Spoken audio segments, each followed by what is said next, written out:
2020 Sports brought to you by Shiben Jewelers in Strongsville. This Mother's Day, shop personalized locket necklaces plus meaningful birdstone jewelry she'll treasure. Find out more at ShibenJewelers.com. Browns had their groundbreaking ceremony on Thursday for the new Dome Stadium, Brook Park. Owner Jimmy Haslam. Now this is a biggie for the franchise. Obviously a huge day for the Cleveland Browns and for Northeast Ohio, and I hope a huge day for the NFL. Still got 3.5 years before we officially open, but I think everybody is finally beginning to sense that this is reality. We are going to have a new Dome Stadium. I think it'll be the best stadium in the NFL, which says a lot, and couldn't be more excited and more pleased with where we are today. Ceremony marks the official start of construction, even though digging an 80-foot hole for the stadium started nearly 2 months ago. Browns expect to have a new Dome Stadium ready to go in time for the 2029 season. Cavaliers continue their playoff series with the Raptors night, Game 6 in Toronto. Cavs lead 3-2 after the Game 5 win on Wednesday. A win tonight sends the Cavs to the Eastern Conference semifinals. However, the road team yet to win a game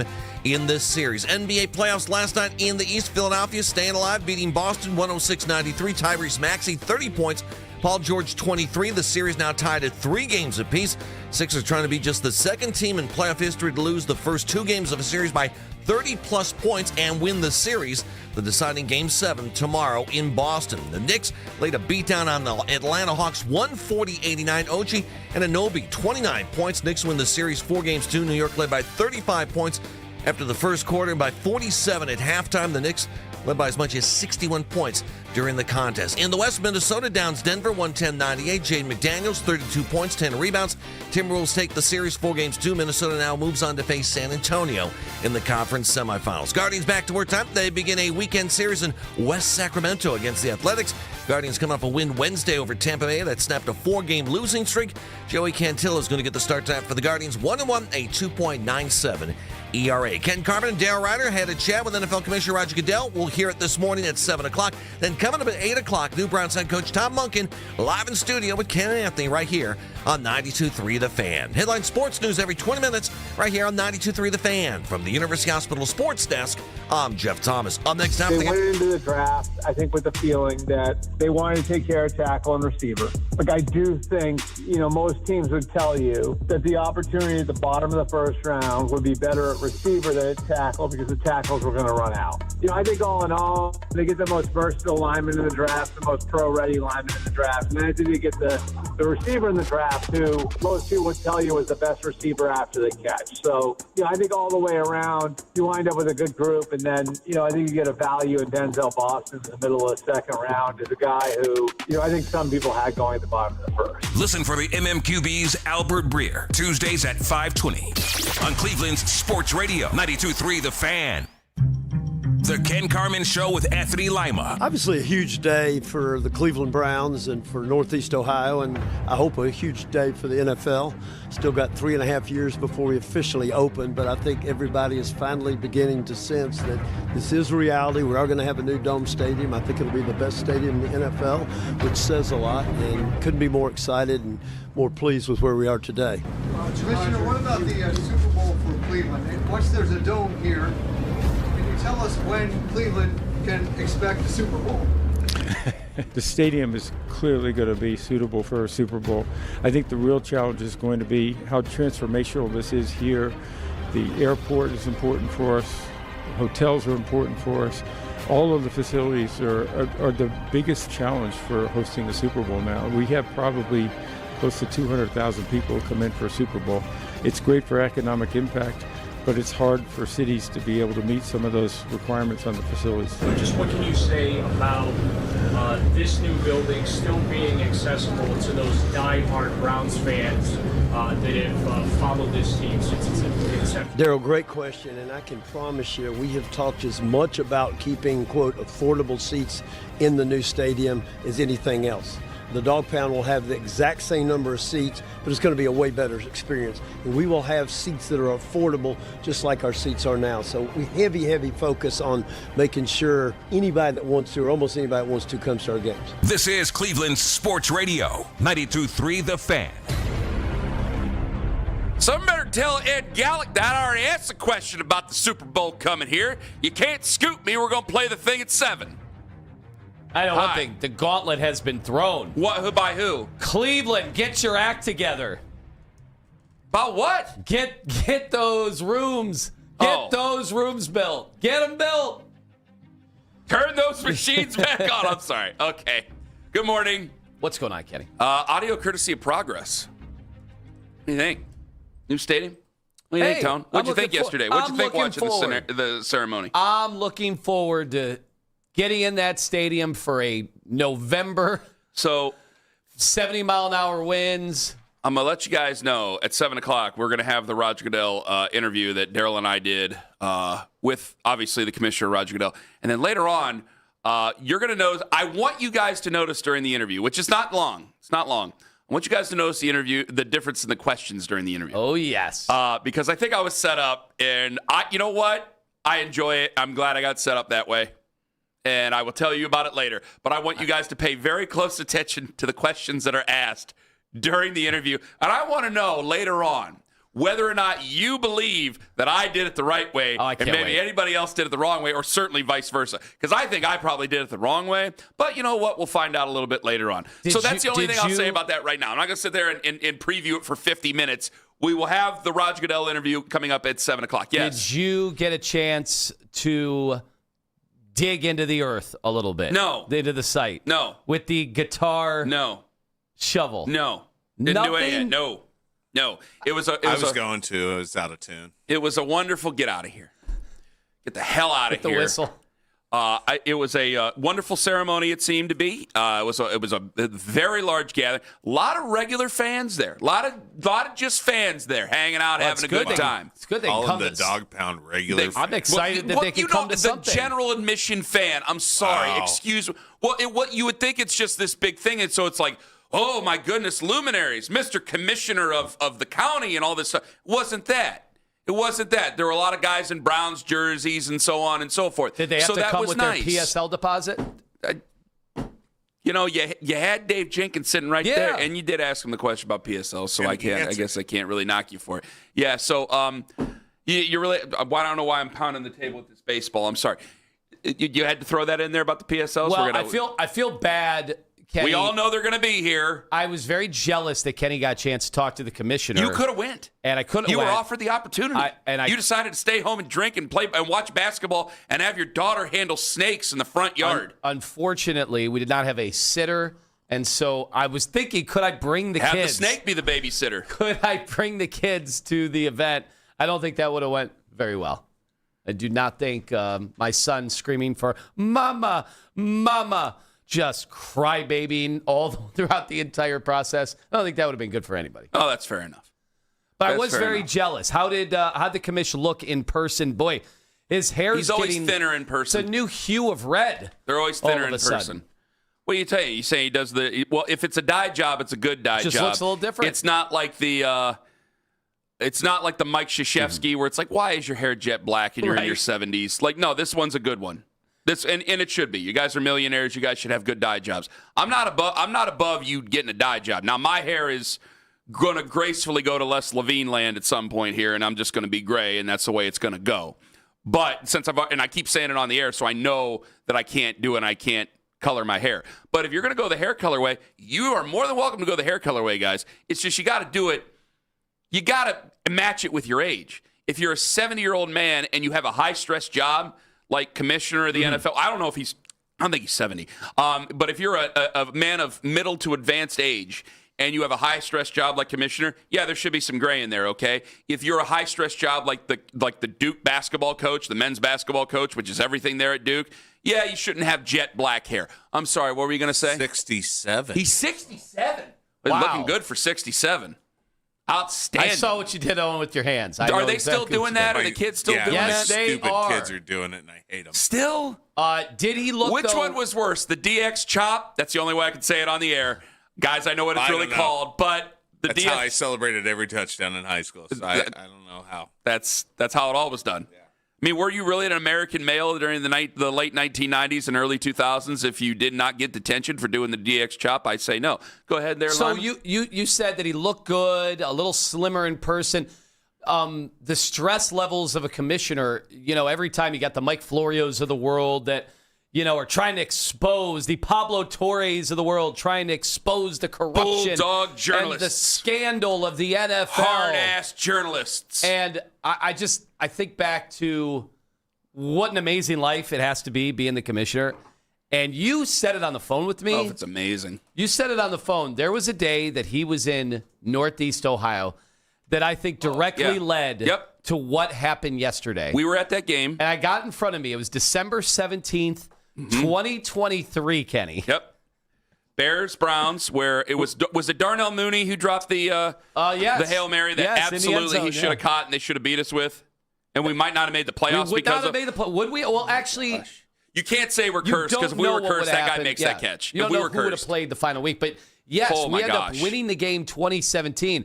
But I remember that early in the morning, Darryl Ryder was all over it. He said, there are going to be some luminaries at this game today. And it was going to be Jimmy Haslam was going to be entertaining Mike DeWine. Yes, who was there yesterday with his wife, Fran. Oh, very nice. I did not have any wine. Oh, come on. No. I thought they were serving some champagne or some bubbly there, no? No. To be honest with you, if I'm going to be honest with everybody, I got out a little early. Yeah. There were some things to do at the home. We're getting ready to go on a trip. I don't know where we're going, but we're getting ready to go on a trip. So at some point we got to get to the fact that Ken doesn't know where his trip is. No, I'm like a dog going to the vet. It's unbelievable. I'm not lying to you. I don't know. I know. It's going to stop the show in its tracks. Liz putting a black bag on your head and then you just show up at a place? I mean, that would be more fun, wouldn't it? You have to count the speed bumps. I'm getting on a plane tomorrow. I know that, and I don't know where we're going. I have no idea. I know. Well, I told you my neighbor got a package. Church bells. He's going to be sitting there going, okay.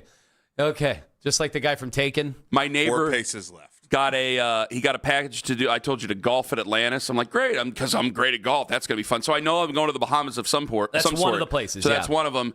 And the other ones, I don't know where we're going. So good luck to me. We're going with the family, going with all the kids, the neighbors' kids, the whole thing. It's going to be a whole big deal, man.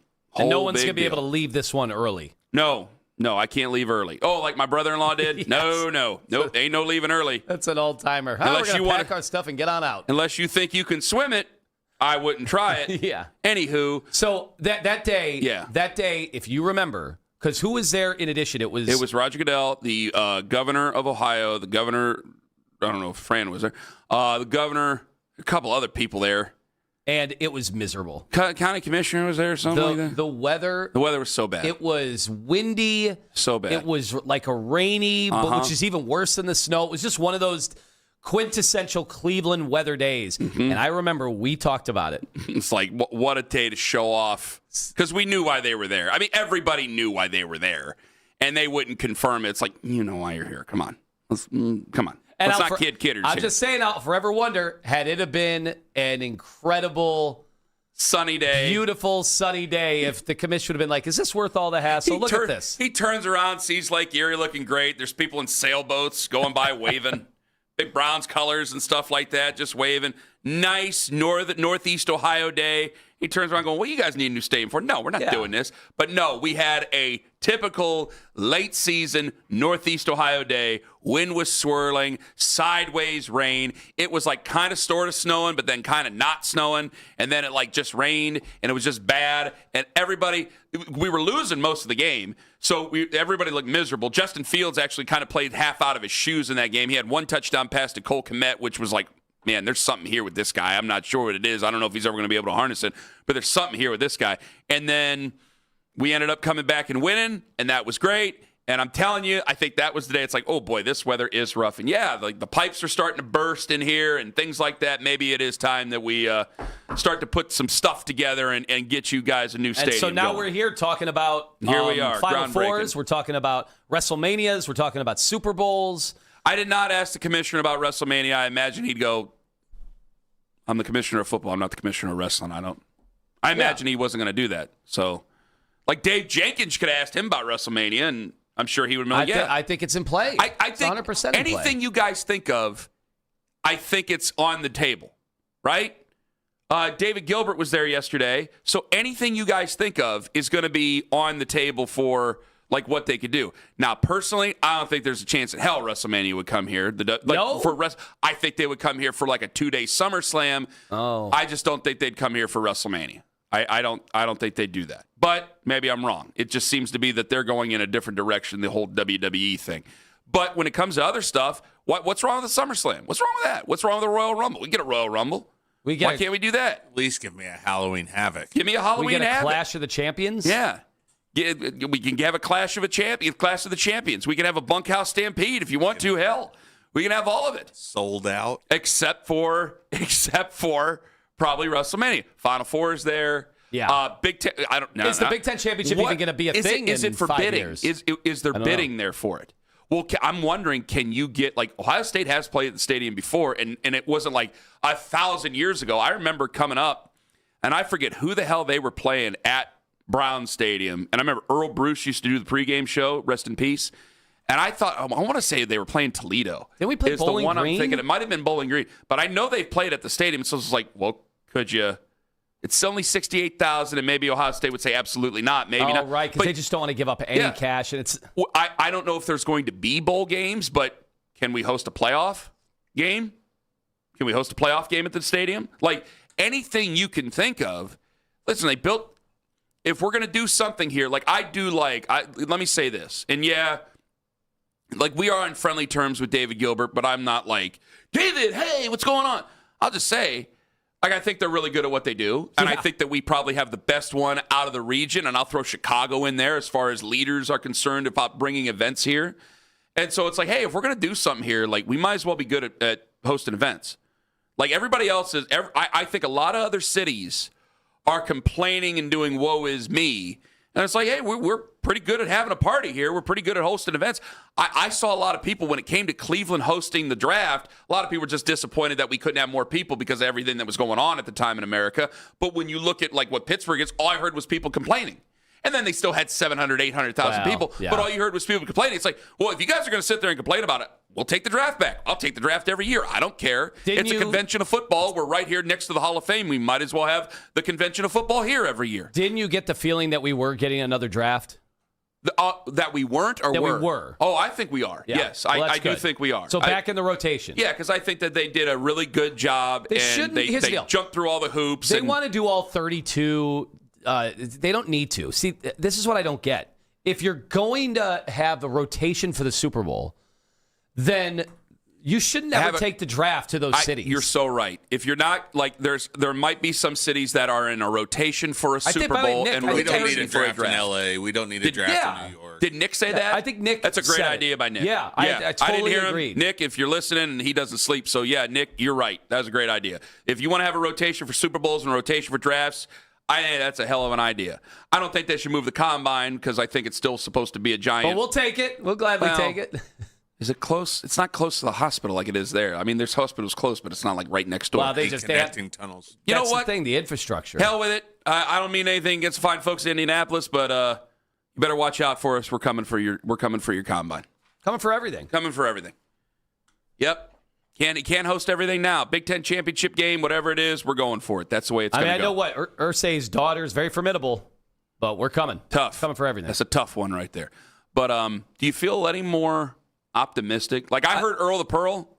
Earl said we can win 9 games this year. And immediately there are people going, "You're high." And I go, whoa. I wanted to text Earl yesterday and go, "Earl, I've been there before, buddy. A lot of people are going to say you're high." So you want to say it with your chest, you know my what? friend. After, you go ahead and say it, brother. Even me, after that draft, after that groundbreaking yesterday, the thought that, there's a newness. There's always, that's the great thing about the NFL is they can always capitalize on something being new and turning fans into believers. And there's a lot of new right now with the Browns, and you've had a lot of people say how you're building the team the right way, and you're just missing one piece. And that piece is very vital, but everything else around it, how can you not be optimistic right now? Yep. That's coming from me. Can I share a crazy theory today at 8:45? Yes, of course. I have a wild-ass theory about all that. Okay? Which some folks are going to take as disrespectful because it doesn't concern this year's team, but I have a wild-ass theory about all that coming up at around 8:45. So we'll play the Roger Goodell interview coming up at 7. Oh, Todd Monkin going to join us in studio coming up at 8 o'clock. The Monkin Man in studio, head coach of your Cleveland Browns. He will join us in studio coming up at 8. And 5 minutes away, The Cavs in Toronto play Game 6 tonight, and Lima might be focused on the wrong things. Ken Carman, Anthony Lima, live on The Fan.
877-98-PELA or visit PELACleveland.com. Well, the only challenge getting into downtown Cleveland right now is the fact that you're going to be dealing with some rain on a Friday morning. Jeff Thomas, Odyssey Cleveland Traffic. The best playoff coverage in Cleveland. We are Sports Radio 92.3 The Fan.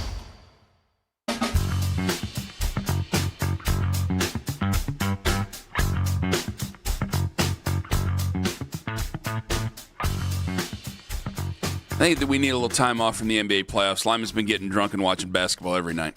It's an every night thing now. You come in hot every morning now. Because you're sitting there. How much bourbon have you been ripping? Well, I got to stop with the bourbon. It's got to turn into vodka. But then the problem with vodka is I've built up a natural immunity to it, like iocane powder over the years. So I could just go and go and go and go and go and go and go. And you could try to torture me. You could do whatever. The vodka just goes in, goes out. Yeah, it's a problem. Okay. I don't know where to take that after that. My God. So you got to drink bourbon. You can't drink vodka. But the bourbon is just so bad for you if you drink a ton of it. It's just so bad. Well, how much is a ton that you're having during the basketball games? How many fingers do I have? Oh, my God. Did you teach Mason how to make you one yet? Not yet. I told you, man. Early. I call Axel the Hammer because every now and then I'm like, good God, dude, it's Sunday. What are you doing to me? Roger Goodell is going to join us we talked to Roger Goodell yesterday. We'll play that for you at 7 o'clock. No, but Todd Monkin's coming in. I can't get you Roger Goodell in studio, but maybe I can do you one better. Todd Monkin's going to be in here. Folks, this is going to be live in studio, and he has a hot microphone. Will he have gotten a sweet haircut? No, he looks good anyway. I mean, hell, I didn't think he needed a haircut. But what the hell? So I wanted to ask you this. Lima's been watching every single basketball game. I think you're focused on the wrong things. You came walking in here today, and you go, boy, sure hate to be the Nuggets. Boy, man, everybody afraid of the Celtics. I go, buddy, we got game 6 we got to finish out tonight before we go puffing out our chests. I think you're worried maybe about the wrong things. And I heard some yesterday from some of the other shows, not just one, but some of the other shows, and hearing how, the Cavs just can't beat themselves. They can't beat themselves. They can't beat themselves. I'm like, can we admit, some of us, not you, this is why I'm surprised that you've said it. Hey, man, I'm open to admitting, I watched the Celtics this year. I'm surprised this is a 3-3 series and going to 7 games. I'm pretty stunned. I got to tell you, I didn't take Philadelphia very seriously whatsoever. I haven't watched Philadelphia barely at all this year, okay? I've told you guys before, I got no reason to lie. I will turn on games in the background just to leave them on in the background, especially like in January, late December, January, that time of year. Like the Browns are kind of out of it. I'm doing draft work. Here we are. If the Cavs aren't playing on a Friday night, I'll put on Eastern Conference basketball. I just like the Eastern Conference. You know how I am. So I've had a lot of Knicks games. Told you before, if I died and came back, I could have seen myself as a Knicks fan. But like Detroit, a little bit. And I'm just surprised. I'm really surprised that I thought Boston was going to run through Philadelphia. I thought Detroit was honestly going to run through Orlando, and maybe I should have known a lot better than that. And this is all kind of, if you thought that the Cavaliers, or if we were already sitting here after a 4-game sweep, kind of just twiddling our thumbs, this would be great. Guys, we're in a dogfight here. This is a 3-2 series. And to hear some of the stuff going on, all the Cavs got to do is they just got to not beat themselves. Where do we get this from? Like, you're playing a tough team, and they're going to try to, as Draymond Green said, they're going to try to go through your chest. Like, I'm not trying to scare everybody. I'm not trying to scare fans. I think fans respect Toronto. I'm kind of talking to us on the station like, oh, wait a minute. I'll be critical of the Cavs for not beating Toronto if they can't win tonight, and God forbid they wouldn't be able to win Sunday if there's a Game 7. Obviously, there should be some criticism. You are the better team, but I gotta give Toronto their respect. Like, I did. I didn't guarantee it, but I was saying the whole time, and Owen was killing me for not guaranteeing it, even though it sounded like a guarantee. I said there are no way they're losing on Wednesday night, and they didn't, okay? They are the better team. They should be able to finish this off, especially with Brandon Ingram hurt and with maybe Scotty Barnes banged up. But, man, you got to have some respect for this opponent here because you're looking across the East. I fully have respect. But you're sitting here telling me, oh, boy, the Celtics, everybody afraid of the Celtics. I worry. I don't want you to be focused on the wrong thing. I don't want us to be focused on the wrong thing. Part of, and this is definitely my fault. I brought this on myself. Can I just say this real quick, and then I'll let you go here with this? I think this playoffs has exposed how little basketball some of us in this city have watched. Not talking about the fans, talking about the media. Okay? I openly admit the games I'll watch, the games I have watched. Hell, I document them in the book because I'm nuts. But damn it, like there's a lot of things being said, and I'm going, that ain't right. No, that ain't right about that team. No. And I just want to make sure the basketball maven who sits up and hammers bourbon all night watching these games is the basketball maven that we make you out to be. The ball knower we make you out to be. Yeah, this is the one thing. So I've gotten a lot wrong already about these playoffs, but I got a lot right. And here's what I got right. Is it the East? And I've said this, since day one the season started. Once the Tatum injury happened, that this East is wide open. And yes, that fueled a lot of my optimism about the Cavs. Now, the Cavs in the playoffs have also given me pause because they have definitely harkened back to some of the problems we've had about the Cavs for the last 4 years. But then I watched the Celtics last night with a bunch of guys in their rotation who have never proven anything in the playoffs. It's a brand new team this year because they thought this was going to be a gap year once the Tatum injury happened. Detroit, a bunch of guys that have never done anything in the playoffs. The Knicks have had battle wounds, the scars, they've been there, but they've also never pierced through. They've also not been to the NBA Finals, and they have a lot of issues, but boy, did they respond yesterday and said bye-bye to the Atlanta Hawks, and that was an impressive performance. And now the Knicks, their odds have gone up. I keep referencing the playoff odds, after each night. But the Cavs are still in the thick of this, and as badly as they have played, as badly as we have talked about them, and the things people have said about their physical and mental toughness, they win tonight in Toronto, and Orlando wins tonight, like you have home court advantage. Or if Detroit prolongs that series, now we might get a little more rest. Like, there still are a lot of reasons to feel good, but the Cavs have to handle their business, clearly. And they're 3.5-point favorites tonight on the road. The road team has not won a game in this series yet. Yeah. They say that's when the series starts. Well, that's when the series ends. If they can win tonight. And I think with those injuries for Toronto and maybe Evan Mobley hitting those shots, those were dagger shots, and they were so needed. Maybe that starts something, because I have seen in the NBA playoffs, sometimes it just takes getting through one series or a couple of big moments for a team to rally around each other. It does happen, and as lackadaisical as we've seen this team at times, and some of the hellacious turnovers and some of the effort issues, sometimes it just takes something to rattle the cage a little bit. And the Cavaliers, you don't want to look ahead, but man, seeing Boston, seeing Detroit, the Knicks having problems in their series earlier against Atlanta. And this goes back, I love to make the comparisons. Can I make another comparison?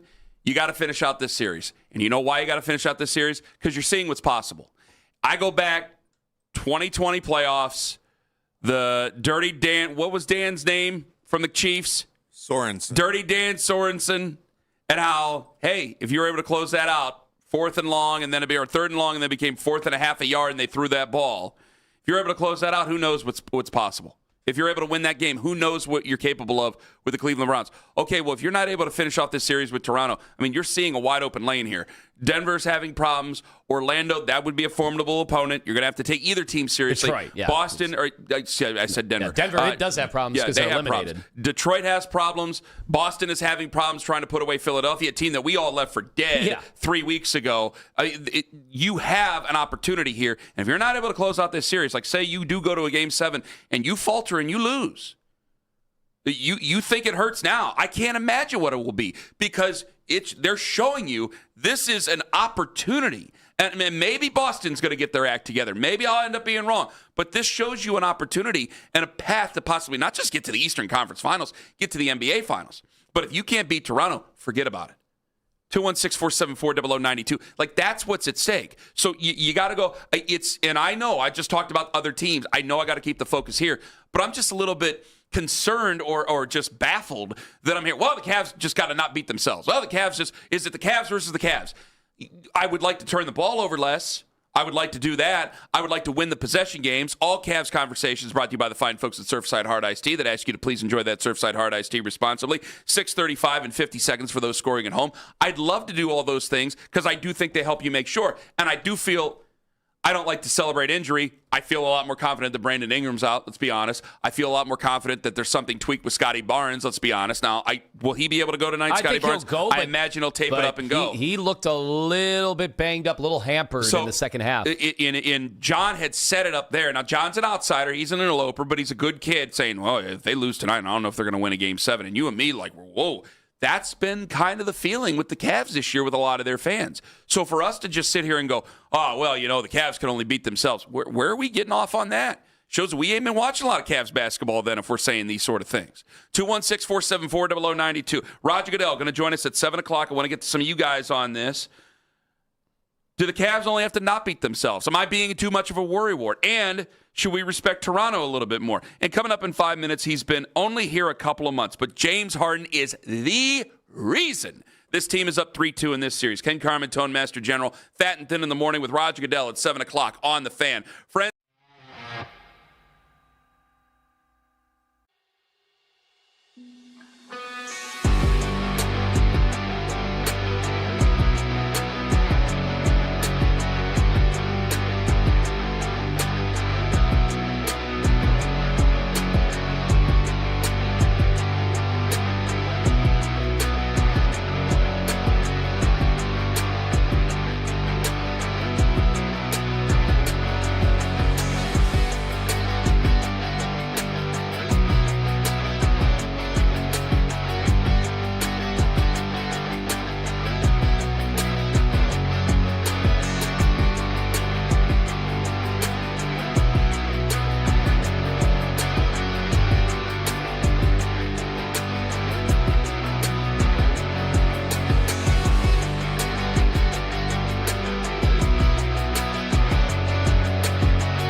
boys, which they do right now, they have a lot of confidence. CMB didn't play his best game, but Jacoby Walters came out to play. He's finally out that cold slump. I don't know what Scotty Barnes' injury is. B.I. has a heel thing. It's a thigh bruise. He'll be ready. He's going to be ready. Lights, camera, action. They're going to be in the city in Toronto. You know the fans are going to get up. So they're going to win that game 6. It's going to 7. But you let them come to that confidence, and you don't see James Harden and Donovan Mitchell in that fourth quarter. Last night, they have a fourth quarter like that again. They could be going home in the first round. That's Danny Green on ESPN. Former Cavalier great, we let him go. Danny Green on ESPN yesterday. This ain't no thing where you're just, well, the Cavs, if they only beat themselves. Nah, man, like, I ain't trying to scare nobody because I think a lot of fans out there are totally in agreement going, yeah, they got to, there's some things they got to do. They got to get worked out. And I think there's a wide open lane for this team, wide open, because of what's going on in Boston, because of what's going on in New York, what's going on with Detroit. There's a wide open lane for you. But you got to take care of your business tonight. And that's a good basketball team that has earned a lot of respect throughout these last couple of weeks here. And they deserve that respect over these last couple of weeks. Now, I can blame the Cavs to be a really expensive team that is playing lower than what they should. But damn it, that's a good team out there. You got to make sure you take care of them tonight. The way that the national people are talking about the Cavs, they're down on everybody. They're down on Mobley. They're down on Allen. They're down on Harden. I want to get to Harden here in a moment. They're down on Donovan Mitchell. I mean, it's one by one. They're down on everybody. They're down on Kenny Atkinson. But they're up 3-2. They have a chance to win tonight and end the series. And look at all the other teams in the East. Like, do you have to give does it all have to be negative? I realize, I'm not trying to be negative. I'm just trying to tell you the truth. I'm not being negative. I'm just saying they should win tonight. You have Brandon Ingram who's going to be out, but damn it, you got to take care of your business. And I just think it's ridiculous that some people are saying, well, all the Cavs got to do is not beat themselves. Like, what? Well, it's just funny to me. Like, Atlanta, everybody was high in Atlanta. They just had one of the most lopsided elimination games in the history of the league.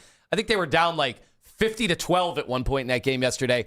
Yet they were high in Atlanta. Okay, well, the Denver Nuggets, they have Jokic. They're eliminated. Okay, so don't we need to recalibrate things a little bit? The way we're talking about the teams that, I don't know, are still playing basketball today, like the Cleveland Cavaliers? Can we say some good things about the team? I get it. They've done a lot of things I'm not happy with either. You know what I'm thinking they're good? Still around. You want me to say something good? James Harden, I think, has been great for this team. I really do. He's only been here for a couple of months. I think he's the reason you're up 3-2 in this series. I agree with what the people had said. Like, at first, I know you asked me this question. I was like, well, maybe it's got to be Mitchell. Nah, going back, I think it's got to be Harden. I think that when you've put the poll out there, what was the poll? How many people said it was Harden? Yeah, I got it right in front of me right now. I asked at the end of the show yesterday, who's been the best Cavalier in the first round? And James Harden, a runaway winner with over 1,000 votes, 77% of the votes. Still 2 hours left on the poll. And then it's tight between Evan Mobley, who's number 2, and Donovan Mitchell, number 3. I think James Harden, and I know that there's some turnovers. There's some audio we're going to play here in just a moment. But I know that turnovers have been a bit of an issue. But if you got a ball-dominant guard and a guy that you want to create offense, yeah, he's going to have some turnovers, especially when they blitz him like they've been blitzing him here over these last few games. So I'm not going to be surprised that James Harden had a couple of turnovers, or had more than a few turnovers if you really want, because I still think that he's the reason why you're up 3-2 in this series. There's a disagreement here. Nick Wilson on Afternoon Drive, he said he doesn't care how much James Harden scores. He thinks that he's been a bit of a problem. The last 3 games, he's averaging 7 turnovers a game. He's only averaging, I want to say, just over 6 assists per game. I don't care how many points a game he scores. Even rebounds. Like, I got guys to do that. Your number one thing is running the offense. I don't think it's a coincidence that the offense really hit the skid in the 2 Toronto games while you're on the road. And he had, I want to say, 8 turnovers the first game and 7 the next game, or it might be strike that and reverse it, but he had 15 turnovers in 2 games. No, the turnovers are a problem. No one's denying that the turnovers aren't an issue. I would just say I think he's outweighing the turnovers with what his play is. Like, even last night, again, when you score 23, it's not just scoring 23, it's doing so on over 50% from the field. Like, he's been highly efficient. I totally agree with Jonathan. I do care about him scoring points. I care about guys who score the basketball. That's what I care about. And I know that you had some turnovers there. And yes, they got to clean them up as best they can. But on the other side of that, you have to also be charged with creating offense. He's creating offense for others. If they can't score the points, then he's got to find a way to score the points himself. And I think he's been doing that. I think that Donovan Mitchell, yes, has struggled. I know that he struggled in game 4 of this series. I understand these things. But damn it, when you look back on this series and see why they're up 3-2, I don't think they're up 3-2 without James Harden. I don't think that they're up in this series with Darius Garland, flat out. I don't know how anybody could say they would be. I can't believe that anybody would say, and I hate to bring it on Darius, but I have to because it was a trade. I have to do this. Well, yeah. Do you believe that they would be up 3-2 in this series with Darius Garland? No, not on 9 toes either. I'm not trying to knock him, but I'm just trying to tell the truth here. Yeah. I wish well to the young man, but this is the truth of the matter. This would not have been a series for him. Exactly. He would have had all sorts of issues. They would have hunted him down in a way. And this is what I think Nick was missing in this conversation. And I had even some backup yesterday by one of the more prominent writers / podcasters, Zach Lowe. Oh, here we go. I know we have a producer who's not too fond of Zach Lowe because apparently left him on red. Can we get Zach to send some boots here? Because Lima's got to lick something. Okay, so we got to have Zach Lowe lick some boots. Go ahead. Or Zach Lowe send some boots for Lima to lick. There we go. I know we have a producer who, because Zach won't get back to him, he's not happy with him. But he's one of the authority figures when he talks about the league. Doesn't mean it's gospel, but he watches things. Good. Yeah. He fine tooth comb, all that stuff, like poring over all the numbers. And I've got the numbers too. Like James Harden has not been a defensive liability in this series. In fact, I make the argument, and I've got numbers to back it up with his defensive rating and some very important defensive metrics, and you got to throw rebounding. Nick says, I don't care about rebounding.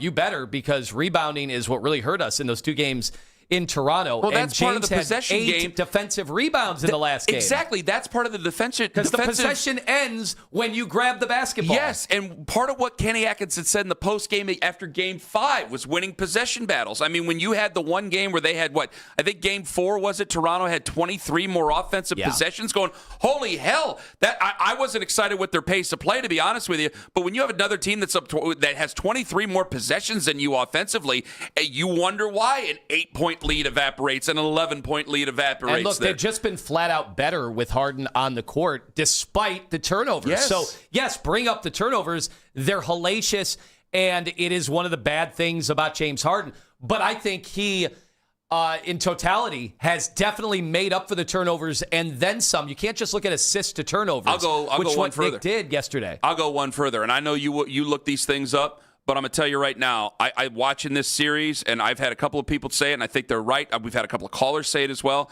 I think that he's made up for a little bit of a lack of defense from Donovan Mitchell. Yes. I think that he's made up for that. Yes, he's played way better defense than Donovan Mitchell in this series. He's had active hands. He has not allowed guys like Ingram and Scotty Barnes and R.J. Barrett to back him down. Other guys have. They can't really budge. Old man Harden, who looks like, what do you think he weighs right now? James Harden. We don't have to worry about that. 210. Okay, we'll go with that. The off and on numbers, the metrics. Offensively, they are 115.8 in offensive rating with him. Without him, 109. So there's a 9-point deficit there. Defensive rating, much better with James Harden on the floor, 106.9. Without him, 120. So a net rating positive of 8.8 overall. So you cannot find a metric that tells me this team is better with Harden off the floor. And just what's the eye test? Who do you trust right now more? James Harden. And that's with a guy turning the ball over the way James he does. Harden. Do you trust Donovan Mitchell or do you trust James Harden? I still trust Donovan Mitchell. I'm just trusting James Harden more in this series. That's where I'm at right now. And the last part of this, which I think is the one thing that Nick and everybody, all the national guys who are criticizing Harden are missing.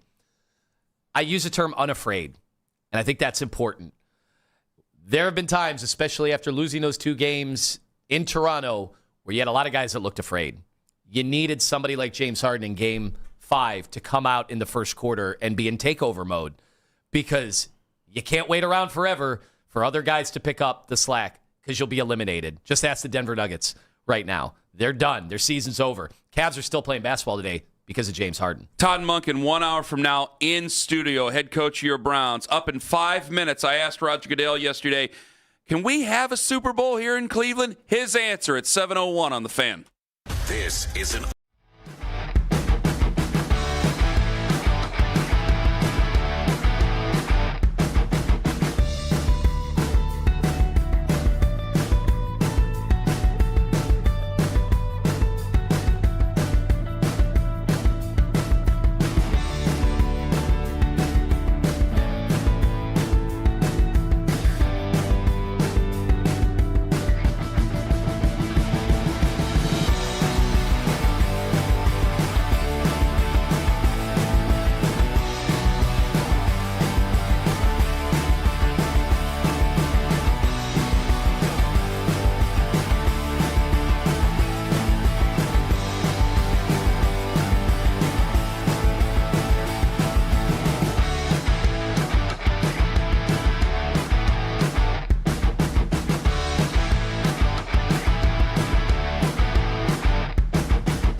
Tuesday. Ken Carman and Darryl Ryder talking with NFL Commissioner Roger Goodell. That's coming up next. Then coming up at 8 o'clock, new Browns head coach Todd Monkin joins Ken and Anthony right here on 92.3 The Fan. From the University Hospital Sports Desk, I'm Jeff Thomas.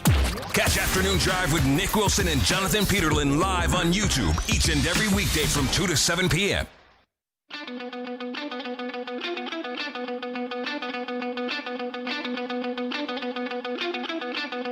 Tom Monkin coming in studio, 8 o'clock. Yesterday, we had the groundbreaking ceremony for the new Browns Stadium, Huntington Bank Field. And Lima Darryl was with me, and Darryl is brought to you by Scheiben Jewelers, Cleveland's premier jewelry store. So here we are. The commissioner, for the second time in station history, Commissioner Roger Goodell on the Make It Right, Call Kyle Right hotline technically. Go ahead. All right, so what did you think of the Browns draft? I only get to worry about 32 drafts. I don't have to worry about anybody in particular, but it sounds like, listen, there was a lot of great talent, and hopefully everybody did well. So. Exciting day here in Northeast Ohio. Long time coming to get this stadium built. You were part of the return of the Browns and helped getting that put together. Just your role in this whole process with the Haslam Sports Group in the state of Ohio to get this project off the ground. Working closely with Jimmy and the team. We've been here a couple of times, talked to the business community and to get feedback from the public sector and work with the public sector also. Been down to Columbus once or twice, been out to the site a couple of times. These projects are complex, they're difficult to put together. And I think the Haslam family, one, has made an enormous commitment to this region, but also I think it's got a tremendous potential here. I think the site is a tremendous site and will attract other investment, which I think will be good for the community as well as this project.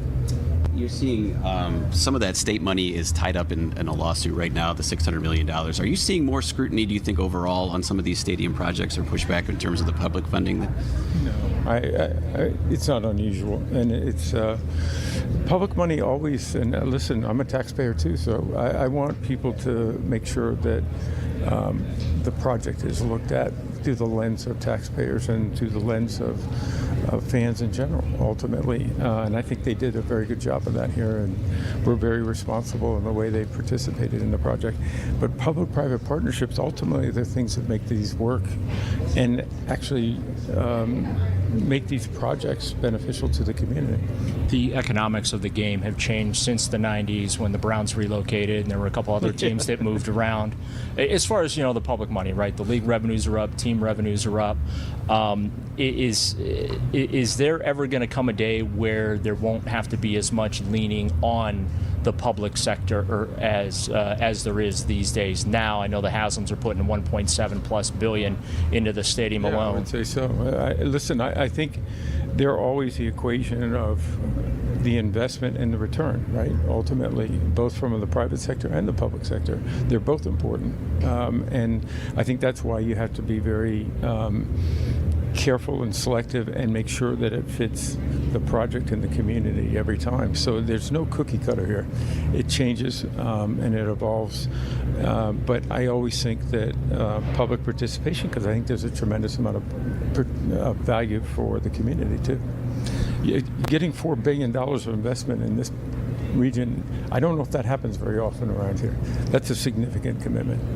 Browns President Dave Jenkins, we had him on this morning. He had said that you had mentioned this was a Super Bowl caliber facility that will be built. Mm-hmm. Can we get that Super Bowl here in Cleveland?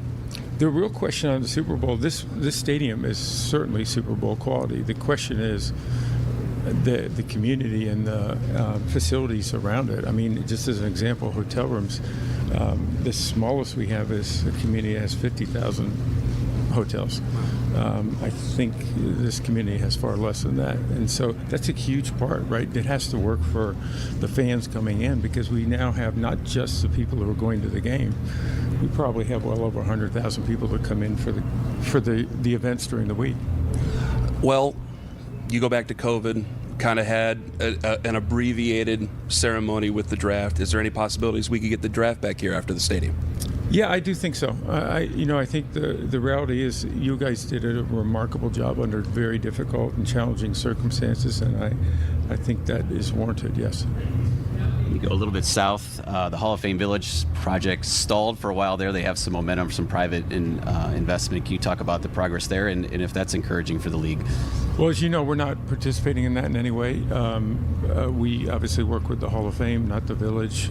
That's a for-profit entity. We haven't participated in that, but we want it to be successful, of course. Hopefully they made some progress to get some focus on that, because it does surround and part of the campus, so we want that to be successful. There's a building boom around the NFL right now with enclosed stadiums. Tennessee, Nashville's going to open one here in a couple years. I know Buffalo's open it this fall, but Washington, Philadelphia's exploring it. Kansas City's exploring it. More than exploring, Chicago. I mean, is that the direction that you are anxious to see the league go with indoor football? There are a segment of fans that do wish that it could be outdoors and still in the elements, but obviously when you have a roof on the building, you can do more with that building. I think that's part of the equation that every community and team has to evaluate ultimately, because it can drive additional events that can bring additional economics that can help pay off the debts on the stadium, whether it's public debt or private debt. And so you have to balance that and look at that.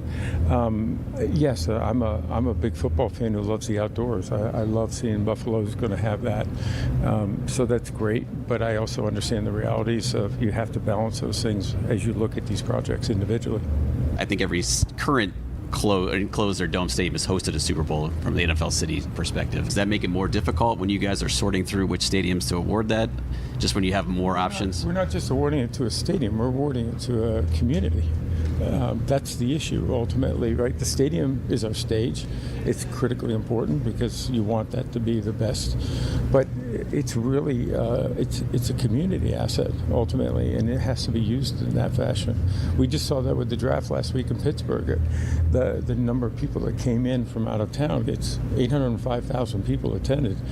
I think the population of Pittsburgh is about 300 at the most. So the reality is that's what there are draws for big events to bring people in, and we have to accommodate those people, and that's hotel, that's transportation, getting in and out of the airports. Those are big factors when we look at Super Bowls and why it's grown so much in popularity, and why less and less communities can do it.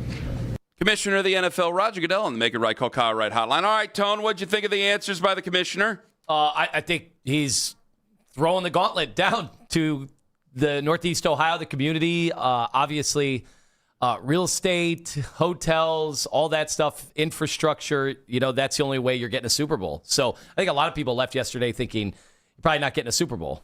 Well, I would have to say as of right now, no. I don't even know if it's a gauntlet. I just think he's being realistic about, hotels and things like that. Like, are you really going to? I mean, we have to be honest with each other here.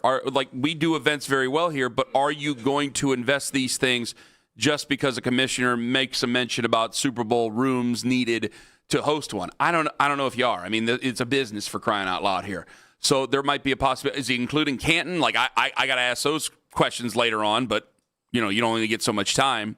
So when that question is asked, I think it comes down as a bit of a downer. I think that you are forced to present because of the expense of the facility. You're forced to make a public play to try to get a Super Bowl.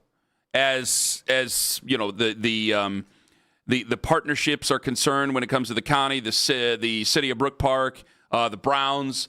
I think that you kind of owe it to make a pitch for the Super Bowl and be told you don't have X, Y, and Z to get a Super Bowl because of the expense of the facility.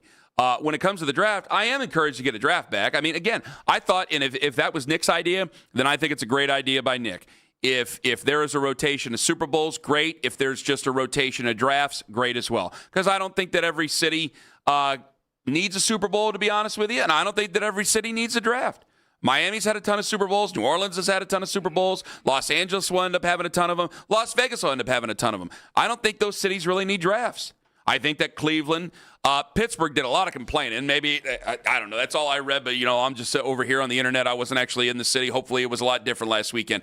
But Cleveland, Chicago, Detroit, Indianapolis, those type of things. Buffalo, you want to give them a draft? Give them a draft. I think that these are good, solid football cities, good, solid football fans.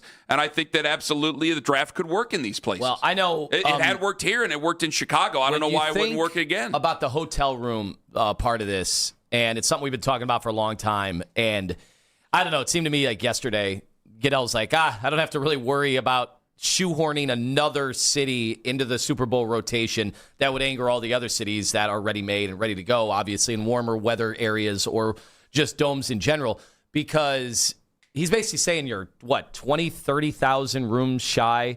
And I look, downtown Hilton has 600 rooms. The Marriott has 400. So those two together, two of our biggest hotels, that's 1,000. You need 20 times that.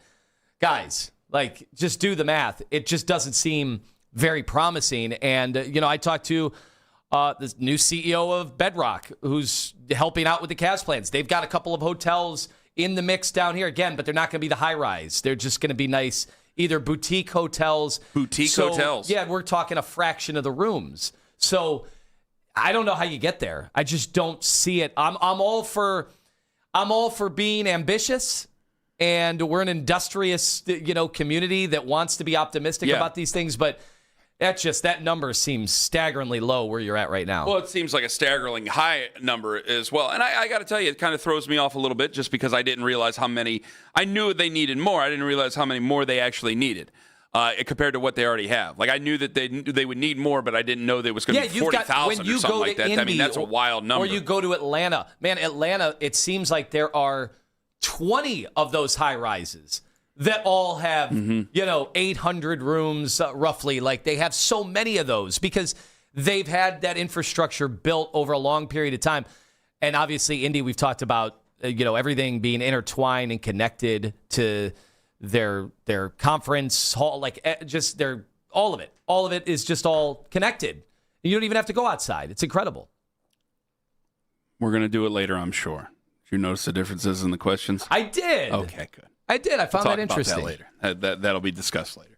216-474-0092. I think I got set up for it, but I actually like that I did. Todd Monkin going to join us in studio a little bit later on. He said he's jumping into that dog pound, their first win. That's what he said. Todd Monkin. I want to ask him about that, and I want to ask him we're going to have to ask him about another thing here because it's a one-sided war of words when it comes to Browns quarterbacks. Ken Carman, Anthony Lima, and an unexpected fiasco yesterday in the QB room on the Fan. Peter and Company Jewelers, you don't want to let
even me just saying that, it's just like, now he hates women. But thankfully, I'm my own platform. I'm my own man. Whatever I see, I can respond to, I can react to, and voice my opinion. Just for what, Shiloh? Just what's your intention? This is because Mary Kay Cabot said the Browns have given Deshaun Watson the inside track to be a starter? Hopefully he's at home with Shiloh and he's barking out plays to Shiloh.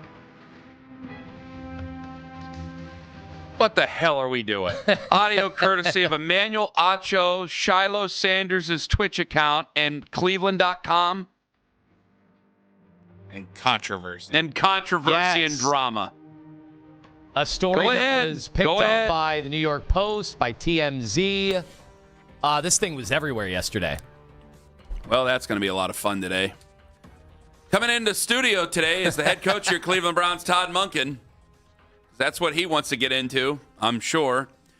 All right. Well, it's where I feel bad. I feel bad for Shedeur because... You do? You just know how this works. You know that he's seen this, and then... You do? Wow, this is crazy. Well, he has to be professional at all times, and I think since he's been here, I know that people have looked to try to find their faults. Anytime Shedeur... If there's a misstep, but I gotta be honest, like I don't think he has had these missteps that people think he has had. I think he's handled, this role. I know I tweaked him a little bit from when he took questions as the third stringer in the locker room after a game. I'm like, third stringers should not be heard from on a game day, post game. But people corrected me and said, hey, they came up to him. Mm-hmm. The media came up to him, and I'm like.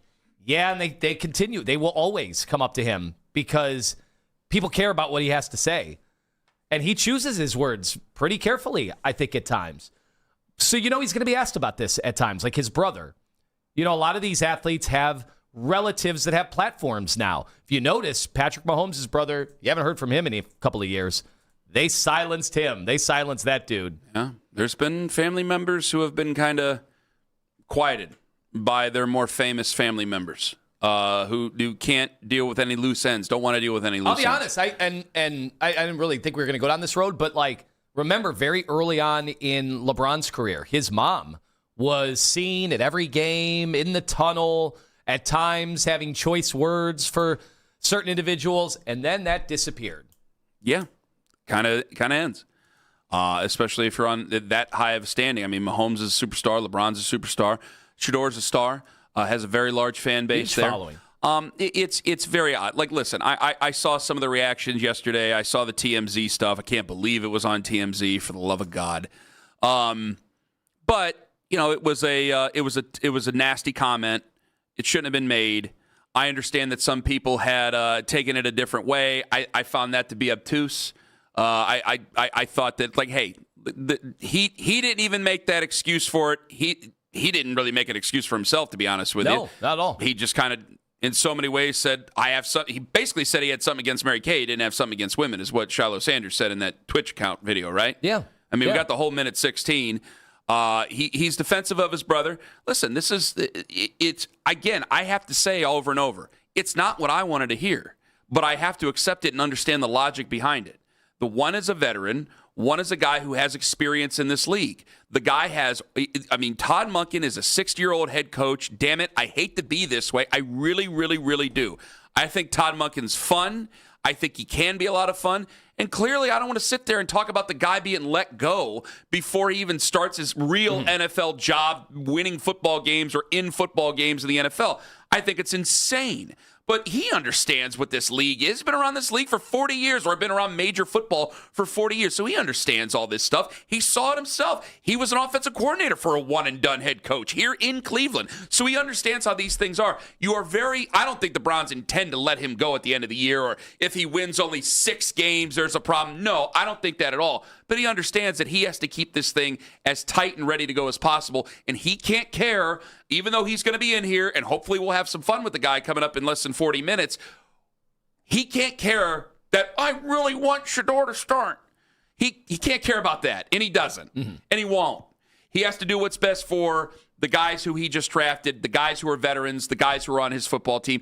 And if that means that Deshaun Watson ends up being the starter, then I just have to accept that. And I have to hope the guy plays well because I'm a Browns fan, and I have to accept that they made the decision based on probably how they look in training, or how they look in before training camp, how they look in T-shirts and shorts, and how they look just based on their physical prowess, because Deshaun Watson is an imposing physical character, and also based on their history. One guy has played at an all-pro level in the past. That was way long ago, and the other guy hasn't yet. So if you have to make these decisions, we said this back in January, Anthony, that you knew this. You knew this. Just because I'm mad doesn't mean I go ripping on Mary Kay. If you told me, I rip you because I'm with you and I'm right here to your face, but I'm not going to go rip people for telling me bad news just because I didn't like the news being told to me, because I assumed it was going to be that way. But think about this. This made national news, and this was based off one report that one quarterback might be a little bit ahead of another quarterback. What's it going to be when there could be an actual decision made? Like, too bad. How is he? Too bad. You say too bad, but we know what's different about Shedeur and his fan base and how his family operates. They are reality TV 24/7. The fact that already Shiloh makes his public remarks, and then he went on a podcast and had to even talk about it more. We've had this argument many times before. I go out and I'm about in Cleveland, Ohio, at all parts of the city, and I don't hear this in real life. I don't. There's definitely people who are in real life who want Shedeur to be the starter, but they're like, usually it comes down to the money. I'm like, I don't think they care about paying him $46 million. Haslam don't care about money and paying guys. If it works out, it works out. If it doesn't, it doesn't. I don't think they care about wringing every single bit of penny out of the investment that they can because they're paying the guy money. I just think they want to win football games, frankly. And if he ends up giving them a better chance to win football games, you just hired a new head coach, then fine, go ahead and make that decision. Again, I'm not fighting the logic behind any of this. And again, when I said I agree with Mary Kay, I don't need a guy. Like somebody was tweeting at me earlier, social media reactions are brought to you by Tone, if you can say it for me. Cleveland's premier jewelry store. Thank you very much. Is that, I don't, like Mary Kay wants it done as soon as possible to name a starter. I don't need it to be done right now, but I want it to be done before training camp. I absolutely want it to be done before training camp. We're going to clarify this with Todd today about the June date. I thought he said he wanted it done before training camp, so we'll clarify with him coming up at 8 o'clock. But I want it done before training camp because last year was just an abomination of the sport of how that all went down. I mean, really it was. They weren't equipped to do any of that stuff. They weren't equipped to give what was necessary. It did not help that the guy you took in the third round looked inadequate. It didn't help for anything. So I have to avoid that because I got to try to win if I'm Todd Monkin. So, yeah, if you name it going into training camp and it ends up being Deshaun Watson, I can be upset, but I accept the logic behind it. And I'll say that until I'm blue in the face. And I don't care about anybody on the internet. I don't care because I don't believe that that's real life. I don't believe that when I see people out on the road and shake hands with Browns fans, which I do every single day, they're not sitting there screaming about that sort of stuff and saying nasty things about Mary Kay and her reports and things like that. That's real life. And for Todd Monkin, he doesn't care about that. And really, the guys in uniform and the guys who are on the staff can't care about any of that stuff either. This is less real than it's ever been. They shouldn't. That's logical, everything you just said. But you know what happens if Deshaun Watson gets the starting quarterback nod, and it's no longer just a report from a reporter. It's the actual depth chart. You know the stuff people are going to say about Todd Monkin. Tell me. His whole career, just like Kevin Stefanski, it doesn't matter about how you've interacted with players and athletes your entire career. You're going to be branded all these very bad terms the minute it happens, and I know that because I've seen it. And I see what they're saysaying about Mary Kay, and then it just goes to Todd Monkin. Okay. And this is the hard part of dealing with a very vocal minority. Well, then that, too bad. I'm serious, too bad. It is my world that technically I have to deal with, but I don't have to deal with it in real life if it comes down to that, because I don't think that is real life.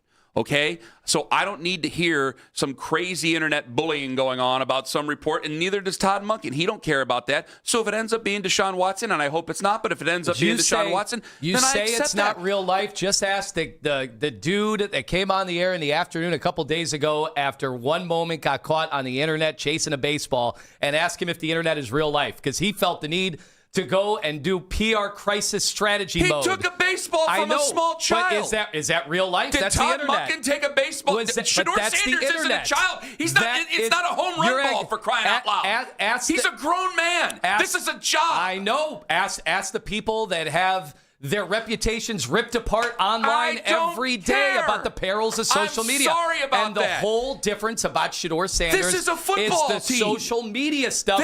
Is real life. It becomes real life. It takes up a life of its own. If he doesn't end up being the starter, and there's a million reasons why, I hate to say it, a million little reasons why I don't think he will be, but if he doesn't end up being the starter, I just got to accept it. I know, but I have to go back to logic. Act like this stuff doesn't become suffocating. Ask Kyle Shanahan about the rumors of their practice field and its location to a power plant that's destroying the embodiment of their whole organization. He's had to answer for it. So you can say this stuff doesn't matter. This stuff absolutely starts to matter. For the love of God. I'm not going to accept it. I'm going to always go back to logic. I'm not doing this silly crap. I'm not doing it. If he makes his decision and it's Deshaun Watson, I'm not buying into any of this other stuff. I can't keep blaming head coaches. All right? And by the way, I'm not even blaming Shedeur for not being able to take the job. There would be plenty of logic behind him not getting the job to start the season. Yeah. Do we understand that? Yeah. Do we not understand that there could be logic to that going, hey, you were kind of thrust into the situation. You were thrown to trash cans. Pull the string, because I've said this sentence a million times. Thrown to trash cans. Then all of a sudden you're thrust into a situation. Clearly you were in over your head against Baltimore. You started to get things a little bit better. There were a couple times where maybe you were a little bit in over your head in certain games. You had to get a bailout from the defense. That was fine. You still were able to make some really good plays. There is something in there, but maybe it's better if you did. I don't know. There's been plenty of guys who we always think when you have to bench a guy or when you have to not start a guy, he's done. I don't know. Josh Allen, he got an injury. He ended up much better off for it after he took a month off and just surveyed everything and let the game come to him a little bit. Why does it have to be such a terrible thing for Shedeur Sanders if he doesn't start? So I'm going to tell you right now, I'm not going to listen to any of it. All right? I'll have to address it. Obviously, we're going to have to talk about it, but I'm not going to sit here and get into the rigmarole of any of that other stuff. If he doesn't end up playing, I'm not going to sit here and get on the air and talk about trading him. I'm not going to hear about how he's a distraction, because he's not a distraction. He hasn't been a distraction. It's all the distraction that goes on in here and on the internet and all that other stuff that ain't real life. Because when I'm out there standing in line at a gas station, I'm not talking to people getting yelled at about Kevin Stefanski being a bad guy or how Todd Monkin might end up being a bad guy. It's like, hey, you think we can get this thing off the ground? Hey, do you think you like this draft? That's what I get. That's real life, guys. That's real life. This is not real. So do you think Todd knows that this became an international story yesterday? I'm sure he's been kept up to date with it. Yeah, I'm sure he has. Why? And he's on social media, right?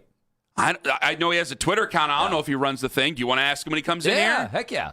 Can we I'm about to cuss. This is what I'm getting mad at. Can we stick to real questions here? Mm-hmm. I know you have to ask him about his brother, or about Shedeur's brother. Fine. You want to ask him about Shedeur's brother? Fine. Go ahead. But I'm not going to sit there and spend a whole segment with the head coach of the Browns about some quarterback's brother. It's not going to happen, okay? I'm not going to do it. I wasn't going to sit here and talk to Pat Shurmur about Brad McCoy, about Colt McCoy's dad. I'm not doing this. I'm not wasting Browns fans' time. Damn it. Okay, what was said yesterday or what was posted on social media 2 days ago was a silly thing, and it shouldn't have been said, and I don't care how people think it should be taken. It was taken one way, and it was silly. Just because you hear bad news, I understand to a degree you're defensive of your brother. He's your brother, for crying out loud. You're supposed to be family. At the end of it, it's supposed to be family. Okay, I can buy that. Just don't say those things and let's move on. Because I do get people getting into me and say, Kenny, he's a distraction. Who's a distraction? What has he said to be a distraction? He went and threw the football with high school kids? That's a distraction? What has he done? So what silly. has Shedeur done? This is what I'm saying to everybody. Okay? I'll put my hands like this so I'm less crazy. I need to know what he has done. Not the Instagram people, not the Twitter people, not the fake bots that post content from different countries that people have been taken in by. I need real. What has he done? He ain't done a damn thing. He hasn't done anything. He ain't done a damn thing. His fans, his followers, man, they're like a political messaging campaign because it's all the same stuff from all the usual suspects. I don't care. And then their dad signs off on it oftentimes. He'll retweet it. He'll like it. If the Browns are affected by that, if they're affected by that, if Todd Monkin allows himself to be affected by that, then I have less faith in this football team, in this organization than I ever have. And think about where they've been as an organization. You cannot sit there and kowtow to the internet. You can't do it. I got 52 other guys in there that he has to pay attention to and be responsible for. And if that means that Shedeur Sanders is a starter, great. I'm going to be a happy camper because I don't have to sit there and talk about Deshaun Watson and think of old memories about what things could have been with the Cleveland Browns had we not all lost our minds in 2021. But it ain't probably going to be that way. It'll probably be Deshaun Watson, and I'll have to deal with that and just hope that the Browns win football games. And if Deshaun Watson doesn't work out, and I really don't know if he will, and I really don't think he will, then hopefully Shedeur will do the right thing and use this as an opportunity to reset and to learn and to do what's necessary for when his number is called to start off better and to be better. And hopefully it will go the right way. If it doesn't, we'll all move on. But I'm not going to sit there and rant and rave about he needs to be traded or cut and the Browns are treating him wrong or anything like that. No, that's not happening because that ain't real life.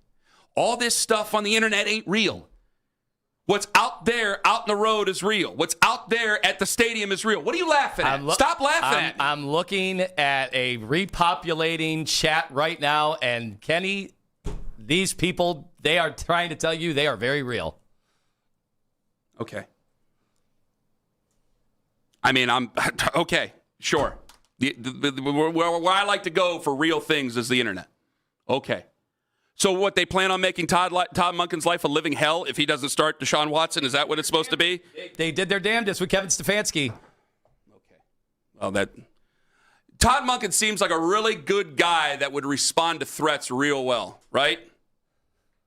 Lord Almighty. I mean, he seems like a good guy, but I don't think he's going to respond to threats. I mean, good God, guys, come on. I want Shedeur to start. I have to accept the logic. Ken Carman, Anthony Lima, live on the Fan. Tom Merriman and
them out of their misery when you go to Toronto. Baskin and Phelps, weekday mornings starting at 10.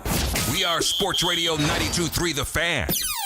So much can happen around the globe that we never hear of. I really don't give a I mean, it had nothing to do with me. I mean, they moved the meeting. I didn't miss it. I was just trying to get a sweet haircut. How it is when you win in Cleveland, man. They love you. When you lose, whew, it's the way it should be. He's a piece of crap. The kid, he sucks. He's sucked his whole career. I got rumors about him. How he couldn't please his wife, so now he's divorced. That sounds really good, but I'm not 6'5", and I don't have the athletic ability to play in the NBA. Now, the Ken Carman Show with Anthony Lima give their thoughts on what you might have missed about last night. The Philadelphia 76ers forced Game 7 last night, 106-93 win over the Celtics. Jason Tatum might be injured. Joel Embiid looked great. If the Sixers beat the Celtics, everything the Cavs worked for to be the 4 seed will have worked out. Yes. I was getting texts about vacation. I'm sorry. So you could say that again. I apologize. If the Sixers advance and the Celtics are out, everything the Cavs worked for, getting that 4 seed, it will have worked out. It will have come to fruition. Is Joel Embiid healthy? Kinda. Oh, so I'm not going that far. So you're saying be careful what you wish for. Yeah, I'm not going that far. I think he's trying to set a trap, and I'm not going to take it. Now, you're a Philadelphia guy. You know if Joel Embiid is healthy. Hey, I didn't expect him to look this good. Evan Mobley was strong the other night, but... Oh, you think he'd have some trouble with Embiid backing him down? Joel Embiid's a different cat, man. That is a veteran who is afraid of nothing except his own body. There's more reverence in your voice for Embiid than Tatum or Brown ever had. And compare that to the national people. A little bit. I have a lot of respect for all three players. I have a lot of respect. I wanted Joel Embiid years ago. I just knew he was going to be hurt. Everybody wanted Joel Embiid years ago. But Joel Embiid's a fabulous player. And yeah, man, he can be a real problem for a team. If you're not going to be strong inside, he will eat you alive. Yeah, Paul George is who I'd be worried about. My God, he is looking like one of the best wing players in the league right now. It must be nice to be able to take a PED suspension during the year and then get to be ready to roll come playoff time. He looks like he's healthy and on it. He's been incredible. Reckless speculation. They make fun of the playoff P stuff, but it's looked every bit of that right now. And again, some of the old guys in the league playing at this level. But I would say my whole goal was to avoid Boston for as long as you could, because maybe something like what happened last year with the Knicks happens to Boston, and that might go down in the first round. Some of the old guys in the league, you mean like, so maybe load management might be working for some of these dudes? Who thought that was going to happen? Yeah, fresh as a daisy, LeBron at 41 years old, throwing down hellacious dunks and alley-oops to his son. Yeah. James Harden took a little sabbatical right before the trade deadline. Knicks-Hawks last night. Knicks won 140-89, became the first team in the East to advance in the playoffs. It was 83 to 36 at the half. This is the first game ever to feature a team scoring 100 before the opponent scores 50. And then we're still fighting people in the middle of the game. I don't understand. You were surprised that there were fights. I was surprised there weren't more. These are proud individuals. You licked your wounds. It was the Knicks initiating it, though, half the time. So I didn't tune in because we had our vacation meeting. I didn't tune in until John was like, well, I guess that's the Hawks season. I was like, game just started. And I saw the score. And then I started watching, and then did you hear the crowd, the PA guy? I didn't need some audio for it, but the PA guy trying to get a defense chant going. Yeah. Oh, man. When you're getting made fun of basically by your own home crowd. But I'll just update the tally as down as everybody is on the Cavs. I'd rather be the Cavs today than the Atlanta Hawks. I'd rather be the Cavs today than the Denver Nuggets. Yep. I could do this all day with about 25 other teams. Just saying, man, you need to respect the Toronto Raptors. We got to stop worrying, well, the Cavs can only beat themselves. No, we got to respect the Raptors here. That's it for About Last Night? Outstanding as always. All right, coming up in a little bit, they will make fun of me for my questions to Roger Goodell, which I was set up for it, so I have no problem being made fun of for it, because I was just trying to have some fun. Up next, Todd Monkin going to join us on the show. He will be in studio. The head coach here at Cleveland Browns, Todd Monkin, with a live mic, coming in hot, starting early today on The Fan.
for the Guardians. Coming up next, new Browns head coach Todd Monkin joins Ken and Anthony right here on 92.3 The Fan. From the University Hospital Sports Desk, I'm Jeff Thomas.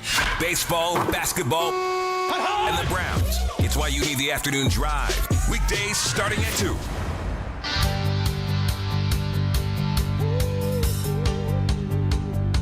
It was 1950 in the cold and rain when my father took me to my very first game. Been looking forward to this for a long time. Ladies and gentlemen, new head coach Todd Monkin in studio with us as we get ready for a 2026 NFL season. Coach, thanks for joining us.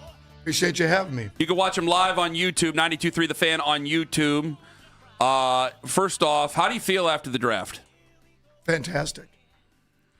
Did you find it odd that you were asked if you got the best offensive lineman in the draft, considering he was the first offensive lineman off the board in the draft? For sure, we feel like we got the best offensive lineman in the draft. And it was, I would imagine. And I said it afterwards that how cool was it that we were able to trade back and get 2 other picks and still get the player that we were looking to take, when we were drafting at 6. I'm hearing a lot of good things. I thought the first 2 days, I was just so excited, so surprised about how it fell to us in the first 2 days. And then day 3, Parker Brailsford's a guy that you guys are really excited about, this center out of Alabama. Can you tell us a little bit more about him? Well, I think if you get beyond the size, I think that's the sticking point for some teams. He falls below the line in terms of size that they want. Mm-hmm. For us, I don't see it that way. I think Tyler Linderbaum was not the biggest center, and he just got $27 million per year. We like athleticism. If you turned on the tape from last year and you didn't know it, it wasn't an issue. Now, there'll be some things, obviously, if you get a zero nose and you're playing some odd teams, it's not ideal, but there's ways of working around that, and we were jacked to get him when we did. Mm-hmm. Coach, your role in the draft room, I know there was an embedded reporter that was kind of laying out, what you were saying at times. I'm sure not all of it was something you wanted everybody to be privy to, but just you getting to be in these rooms over the years, how has your role evolved from, hey, you're an offensive coordinator to now the head guy, the head coach, and how much were they leaning on you? Well, the role changed before the draft more than during the draft, I would say. At that point, Andrew's making the selection. That's what he's paid to do. I mean, he's the general manager. Would he run things by me and say, hey, this is what I'm thinking? Or I'd say, what are you thinking? We're 5 picks out. What are you thinking here? Well, we're thinking this. If not, we're going to make this trade. We're going to do this. What I was super impressed with was how proactive Andrew is. One way or the other, moving back, moving up, talking to other teams. Him and his team that were a part of it was very impressive. I've been in other rooms, and I thought it was as well done as anywhere I've been. And it fell the right way in terms of, for us, in terms of what we were hoping, the picks that we got. And doesn't always work out that way, but it was great when it did. Well, to even have a rival exec and someone you work with like Eric DaCosta lavish praise on what the Browns did. And I thought it was also interesting. I mean, you're there, and you've been in other rooms or you've seen it. This seemed like a Wall Street simulation. What can you tell people about the outfit, Andrew Berry and everybody being able to put together something like that goes through every single scenario? When it comes to trade downs, I think people would be amazed to think about how sophisticated this system was. Well, each team does it a little bit differently, but I would say this, that I think not only with the place I was before in Baltimore and also here, what you see is you're trying to eliminate anxiety. That's all you're trying to do. Is you've already in a lot of ways set the board how who you would take if it fell a certain way. Now the only part of that is in the trades that comes in, that changes the landscape. If nobody ever traded, it would be easy to just fall like, all right, I'm picking this. But when the landscape changes, I think, Andrew and his guys did a great job of working through the other scenarios that led to the picks that we ended up with. And then what is it like having the top guy in the room next to you, Jimmy Haslam. Oh, it was really cool. I realized I was the head coach. I mean, I'm right next to the owner, and in between the general manager, I guess that's what I do. I'm the head coach. But really at that moment, besides a sounding board, I was just there for the fist bumps and second guy on the phone. That was really what I was there for. And again, that's their job. And I've said it a million times, just like Andrew's going to trust what we do on 4th and 1, we're going to trust the picks that he makes. And now it's up to us to develop the players. Do you think, Todd Monkin joining us in studio, how important is play calling? And the reason I ask it is because in my world, okay, if you win, you will get zero credit. We won't even think about it. If you lose, there will be call after call about what you did on third down. Now, we're just watching on Sundays. He knows I know. There's a lot of things that goes into that the general public doesn't know. So on the base of everything, how important is play calling during a game? Well, my wife always says, why don't you just call the plays at work? It seems so simple. Why would you ever call plays that don't work? Which I would agree with that. It's more fun that way. I think where it really becomes critical, just like I would say even in the draft, is when the landscape changes. Mm-hmm. Just like in the draft, trade proposals, making decisions, when the landscape changes in a game, whether it's situational, 2-minute, 4-minute, are you going to go for it? Are you not? When are you going to run a trick play? When are you going to take chances? I think that's when it comes up. Calling rundown plays, I mean, I'm calling it off the sheet. I mean, there's variances of what you're going to call run, pass. They're all on there. We all think they're pretty good. To me, it comes down to reminding yourself touches, who you want to get the ball to. That can certainly get, you can get clouded, looking at the whole call sheet of who you need to get the ball to. So, I think it's important. I think it's a little bit overblown because if you've got good players and you've done a great job during the week in your preparation, so the players, and you've created a system that lets their talent shine, I think that's really the most critical part of it is during the week and developing a system and getting really good players.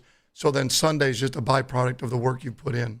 You've been a play caller. You've been an offensive coordinator a long time. And I know you've been a head coach before, okay? But I think I've seen in some cases around the league where guys, they go from offensive coordinator to head coach, and they sometimes get caught maybe not managing the game maybe the way they should. You're in the area where you go from yards and points to like, hey, I got defense and special teams. I got to take care of each other here. How do you plan on balancing that on a Sunday as the head coach now? No, it's certainly a challenge. There's no way around it. I still find myself every now and then referring to myself like I'm the offensive coordinator. You just do. When I'll say like we, it's like, well, hell, I'm in charge of it all. And ultimately, I'm now in charge of winning. When you're a coordinator, you're in charge of scoring or stopping them. When you're a position coach, you're in charge of developing your position room. That's it. The winning is now solely on the head coach. Mm-hmm. So that is a part of it. I've already been through it for 3 years at Southern Miss. So we're going to find out. Todd Monkin, head coach of the Browns, in studio with us. When somebody new takes over, whether it's a college program or the NFL, they got to make it their identity. They got to build this in their identity. Is there something, and this doesn't have to be a dig at who's been here before, but is there something you came in immediately and said, I want to do it this way, and I'm going to make this my own, whether it's something accountability, whether it's a messaging, whatever it is there something to put the Todd Monkin stamp on the Cleveland Browns? Well, first off, I have a ton of respect for Kevin Stefanski. He is a fantastic football coach. You don't get to be a head coach in the NFL and not be a fantastic football coach. An identity is a little bit strong. I've said it before that I think I've said this a ton of times, but I really believe this. As much as I love winning and I hate losing, I despise crappy football. And I just think that it's just such a bad look for coaching. It just is. You look dumb as a coach when you put bad football on the field. You want it to look like you want it to look like. If we ran power 62 plays in the game, they might be pissed off that we ran power 62 times. But if it looks like that's our identity and we're going to be a physical team and it looks like you want it to look like, you can live with it. But when you go out there and if you're jumping off sides, you have 10 on the field, you got 12 on the field, the quarterback has anxiety at the line of scrimmage, guys are going the wrong way, and that's an indictment on coaching, and that's an indictment on us. So that's the starting point. You want to give yourself a chance, and that's give yourself a chance. More games are lost than they're won, and that's the starting point for us as a team. Todd Monkin joining us in studio right now. So I want to, again, clarify, and I think you've said this before, you do want to have a starting quarterback on your team that you know is on your depth chart, number one, before training camp, correct? Would love to. Okay, you would love to. You're not necessarily stuck in cement on that idea then. Well, I would love to have that. I'm not there yet, so I can't say that. We've been on the field 3 practices, which was awesome. And to get out there with our players. I was talking to Carson yesterday. He said, feels so weird that we got from phase 1 to get on the field, and then now we're back off for 3 weeks. But it's always changing based on what you see. I don't have a history with any of our players. I know where this is heading. But I don't have a history with any of the players. They're all external to me. Just like when I interviewed coaches for the coordinator position, there was no internal candidates. I wasn't here. They're all external to me. So all the players are external other than Tylan Wallace, who was with us. So at the point is, what I've seen after 3 days, okay, that gives us a little bit of a 40,000-foot view of where we're at. But that can change. Once we get back on the field for 4 weeks at the end of this spring, we'll have a better idea then. But there's only so many reps you get. You've got to start to target towards who's going to start opening day. And now that can still change. And that can change even if someone's getting 2/3 of the rep to someone getting 1/3 of the reps. Because you're still going to play preseason games. You're still going to want to see those guys at quarterback and see how they play. Why is it important for the rest of the team to figure out who that guy is before training camp actually starts?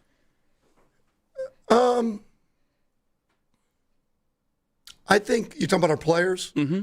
I think it's important for them to have an idea of the identity of the team and have a belief in whoever that is. Ultimately, the ball's in that player's hands every down. So, and you're going to come down to 4-minute, 2-minute, end-of-game scenarios. You have close games every week, a belief system that this guy's going to take us to the promised land, which is starting with a winning team, winning the division, right? Winning a Super Bowl, all of those things. I don't think players care. I just think they want to know who's going to give us the best chance to win. Who do we believe in that's going to give us the best chance to win? Because through all the money and all of that, there's nothing like the feeling in the locker room when you win. And I think that's what players still crave, to be a part of winning and to be able to wear your Browns gear with pride. Hey, I'm a Cleveland Brown. Before a big trial, a judge will instruct a jury. You got to be impartial. You got to delete anything you might have heard about this case. Get it out of your mind. Can you possibly do that and be that objective when it comes to 2 quarterbacks, both very, very famous dudes?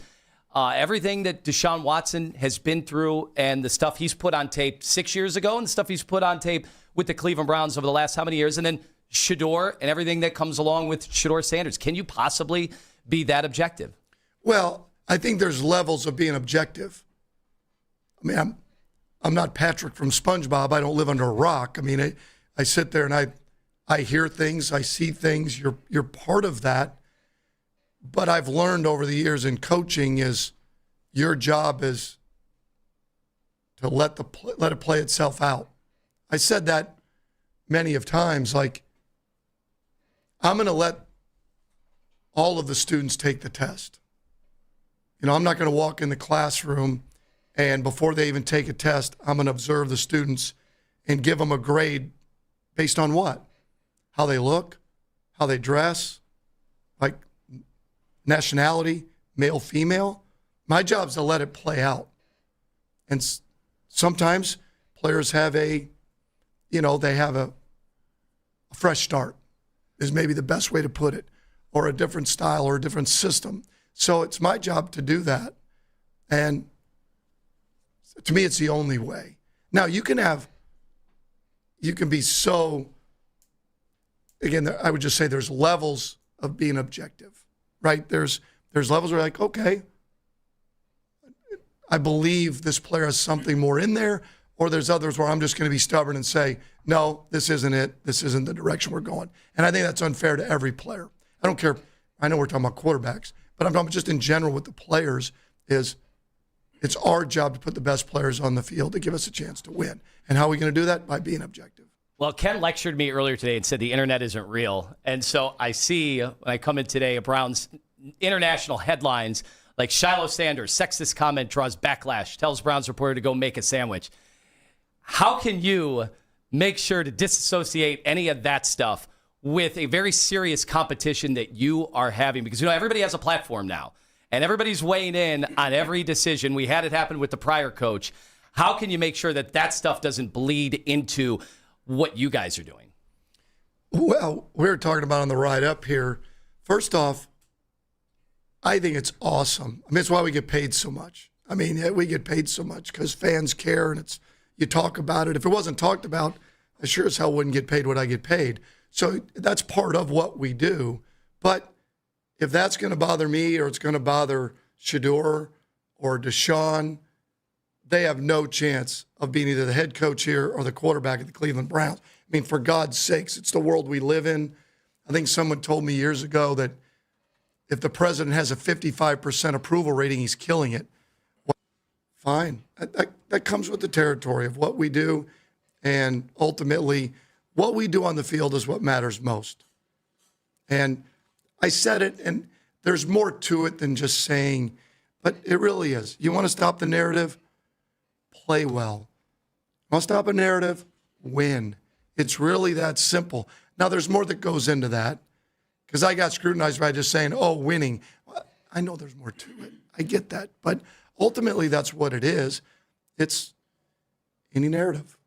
But you don't have to talk to anybody about that stuff, making sure that stuff doesn't enter into a psyche or, hey, I kind of don't want family members saying this type of stuff because, we've got our football team to worry about. Do you have to address the team at all about that kind of stuff? No. I don't. That's a man making a comment on social media. That's someone reporting something they believe. That's their opinion. Fine. Not my opinion. I didn't say that. Our daily inner workings with the quarterbacks and the players is going to mean more than what is said outside of there. Ultimately, do I believe that our players look at social media? Of course. Do I? Yes. Do most of us? Yes. That's the world we live in. But ultimately, with the players, I think that has changed over the last few years of how do you get your players to deal with things that are being said about them, good or bad? How do you manage that? I think that is a real challenge. But ultimately, like I said, if that's going to be what defines you, then you're going to struggle to be either the head coach, be an offensive coordinator, or be our quarterback. Todd Monkin joining us in studio, head coach here at Cleveland Browns. So last week you mentioned 2019 with us during the draft. I know from an NFL Films clip I saw you had mentioned 2019. I didn't ask you to rip anybody from 2019, all right? If you want to, fine, go ahead. What do you plan on doing different, though? Because I know 2019 bothers you. That was supposed to be a real good football team, and it wasn't. What do you plan on doing differently? Well, it's a different staff. It's a different moment in time than then. And, again, I owe a lot to Freddie for hiring me. And Freddie Kitchens is a good football coach. We just didn't do it well collectively, myself included. We just didn't do it well enough, and the players. But we had talent. And we were at a position where, with the right group, we could have ascended. I really believe that. But it was close. And then there's been some ups and downs since then. And I really, truly believe, and when I took the job and I talked to Jimmy and J-Dub and Andrew, I think we're in a position now, if we can stack another draft together, I think we can really start to ascend. And I believe that in my heart. I believe it when I took the job, that we're at the point now where I think we can get back on track, stack drafts together, and then, because really it's about draft, develop, and coach better. The last part's the coaching better. But you got to draft really good players, and we got to develop the heck out of them. No one gets a ready-made roster. And then we've got to coach. We've got to stay on the cutting edge of what's going on in the business. And then give yourself a chance every week by playing great football. All right, I got one more quarterback question for you. This is different, though. How do you plan on making Taylon Green? Because we actually got in a shouting match with each other on Monday over Taylon Green. So you're saying a shouting match was only on Monday? It feels like it's kind of commonplace here when you guys get into like a little bit of a shouting match only one day. What time are you driving in again? I was just driving in earlier, and I heard you guys. But you see YouTube. So I don't know how we discern between what days are shouting and what days aren't. Fair. But okay, sorry I cut you off. No, you're fine. You're you fine. see how his face turns different hues of red. Yeah, exactly. Depending on the threat level of the discussion. I get the same way, so I appreciate that. I see 6'6", monstrous athlete, okay? And I'm going, well, he's drafted as a quarterback in the 6th round. I don't give a damn. He's a quarterback. He starts off a quarterback. Well, I got the head coach in front of me here. How do you plan on mixing this guy into the offense? Because this is a hell of an athlete we're talking about here who can do a lot of different things for you. And I know it's like, hey, he's got to make the team, then we got to figure it out. But how do you plan on getting him acclimated to the offense, getting him acclimated to the football team, everything? Well, you nailed it. How do we get enough reps to assess where he's at? That's the hard part. But in the 6th round, there was a lot to like with this player. His character, his work ethic, his athleticism, how far he's come as a thrower. Mm-hmm. Number of people stood on the table for him. So now, first things first, let's see where he's at in terms of command of the offense, command of, okay, what skill set he has that is his superpower. I wouldn't say that it's running yet because I haven't been around him. You would say that, boy, he's athletic, he's fast, he can do some things with his legs. Let's see where he's at. The real challenge is in a given practice is how are you going to tailor to what he does when initially you just want to see what he has. That makes sense. So the reps he's going to get may not play to his strengths per se because you want to see what you have as a complete player. Then organically you'll see some of the athleticism, and then when we get to that point, you'll call it accordingly or you'll script it accordingly in practice, if that makes sense. Yeah. Because you won't – we're going through that now with Dylan Gabriel. He's a lefty. Like when I'm scripting, in my mind I have to think, well, there's certain things we do with the right-handed quarterback, certain things you have to do with a left-handed quarterback. But in the early parts, you're just trying to see what they have. We're already going through that with Dylan because he's lefty and a righty and certain throws. And so we'll have to do that with the young man we drafted. Well, you talked about character, and it seemed like reading a lot of the reporting, the orange dot, the prevalence of that, making sure to really identify the guys that are good character, could be great for the culture. Is that really important for a first-year head coach in establishing a culture? Because we know in the NFL, can't all be choir boys, right? And so you got to take some chances here and there. But it seemed like this draft was definitely highlighted with a bunch of orange dots. Well, if you're looking at football character and then work ethic character and then off the field issues, there's almost like talent, how they work, and then off the field. There's like 3 pieces to this. And so what would you love? Obviously, everybody's looking for big, fast, physical, smart, tough, works his rear end off, got a great family, already married, got 2 kids, goes home at night, watches The Voice. Hell, I don't know, but with their wife. But that doesn't always work. But you'd love to have great football character along with the work ethic that allows them to develop faster. The self-awareness of where they're at as a player, where they want to get to, able to set goals, right? Has a coach-me-coach mentality that embraces coaching, correction, fighting everything that gets in the way of winning football, be that individually or collectively as a team. The more guys you get, on the team that feel that way and work in that direction, to me, the better off you're going to be. All right, I know we gotta get you out of here soon. You got a lot of stuff on your schedule, like getting ready for the Derby. Did you ever know that your love of horses is what may have tipped all of us off in the first place, that you would be the head coach? Listen to this. You're going to tell me that the Kalshi markets are going to be swayed just because someone's horses are going to be boarded here? What is that? Todd Monkin.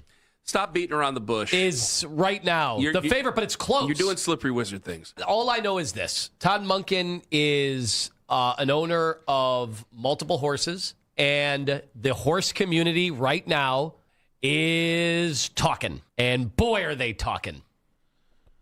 And then Lima said that you were basically, there's no basically about it. He said you were getting the job because he talks to horse people.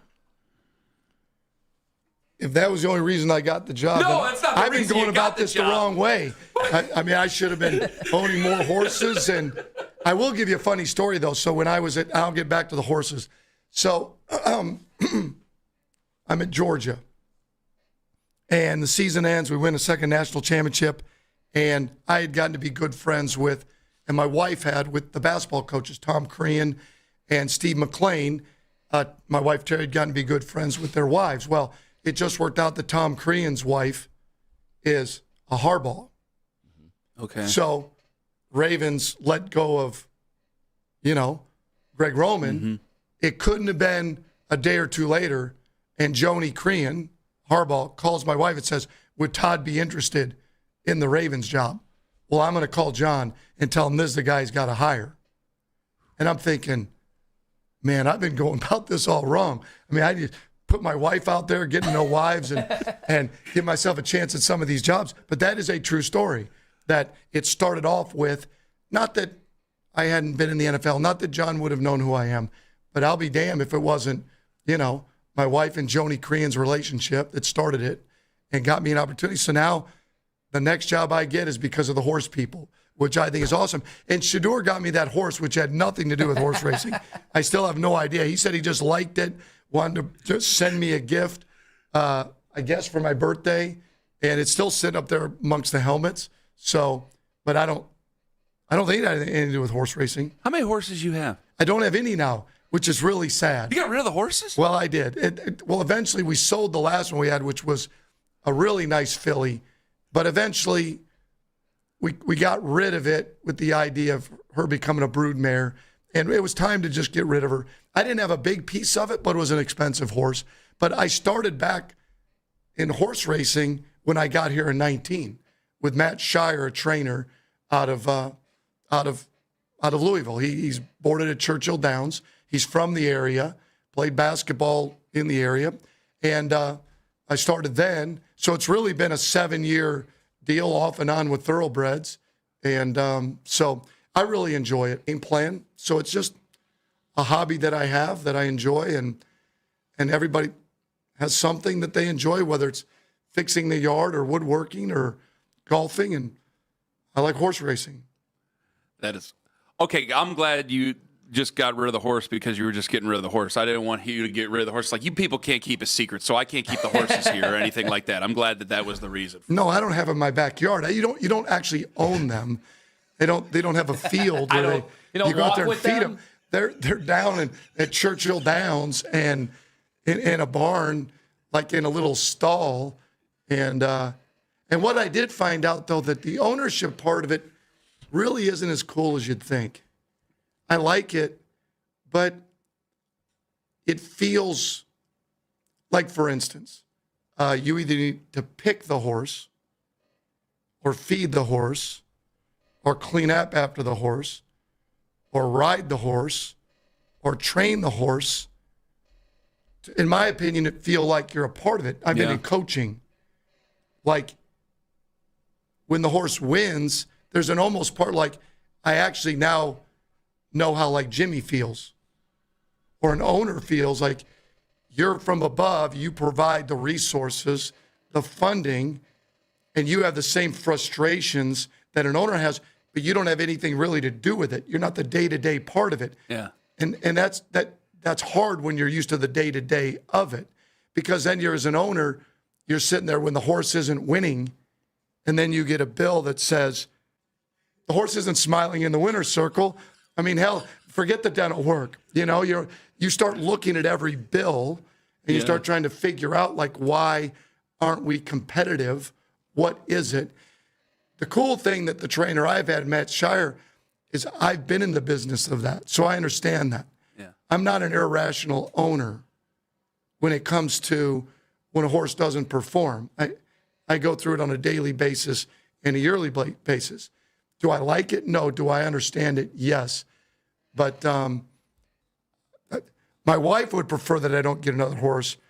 But I'm open for business. If there are any trainers out there, Matt's been slow to get me another horse. So I'm talking more Churchill. As much as I love Thistledowns, I'm not really thinking the Thistledown Racino. I'm not, putting a little downer on Thistledowns Racino, but I'm looking a little upgrade there, more towards Churchill. Do you have a favorite for tomorrow? I'm still working through it. A few days ago, I was on Renegade. I'm like, okay, I like the turn of foot. I obviously had it a few weeks ago and bet it. Really felt good about it. Obviously, it's an absolute, in some ways, a guess with 20 horses coming out of the gate. Now, it's changed since they went to one main gate as opposed to two for the horses on the inside. That makes me feel a little bit better about Renegade, but it's so hard to drill down on a 4 or 5 to 1 with 20 horses. Mm-hmm. My man Chuck Martin in Miami of Ohio, who loves horses as well, he's got it down to a science. So what he'll do, and of course I've bet the Derby for now over 25, 30 years, and I think I've made money like 2 or 3 times. I mean, that's about it, and I've bet on it. I'd be retired by now if I didn't get into horse racing. But Chuck will pick like 2 or 3 horses that are 10 to 1 or higher, and he'll pick them to finish first or second in an exacta with the field. And it'll be like, let's say he does a $2 exacta, there's 19 other horses, that's 38 on top, it's 30 on the back end, 76, and he'll pick 3 of them. And if the exacta comes in with another long shot, he'll win a decent amount. Like he had Rich Strike, who won it a few years ago, who got into the field, was actually number 21 and won it. It was $5,000 because the exacta paid with like a 50 to 1 with like the next horse. I'm not saying that's the direction I'm going to go, but I've got to change something up from what I've been doing. And you love horses. But we used to have, I'm going to tell another story while we're here. Now we're on the Derby. And there's another Chuck Martin story. And to this day, Kerry Lombardi and Tony Lombardi, who, when I was at Eastern Michigan, Tony was our defensive coordinator and his wife, Kerry. So back then, you didn't have phones. You couldn't bet on the phones. You had to be a real degenerate to go to the track. So we would have a Derby party at Eastern Michigan. And Chuck and I would drive up to Northville Downs, a buggy track, and we'd bet everybody's bet. We'd get everybody's bet for the Derby. We'd drive up there, bet the Derby. Mm-hmm. Well, on the way back, we're 20 minutes down the road, and Chuck Martin says, man, we forgot to make Kerry Lombardi's bet.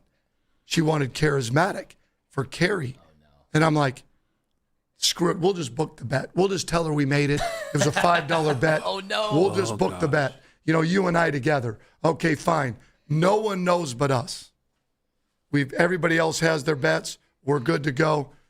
I'll be damned my God. if down the stretch, Larry Colmus, whoever's calling us, and down the stretch, it's charismatic. And we're looking at each other like, you've got to be kidding me. It's like a 30 to 1. And at that time, $150 for us was a decent amount. Yeah. I mean, now screw it, fine, whatever. But back then, it was like we had to pay her cash, and we're the only ones that knew that we didn't make the bet. We made the mistake, didn't make the bet, and Charismatic won the Derby, and we were at $150 or $155, whatever the heck we paid.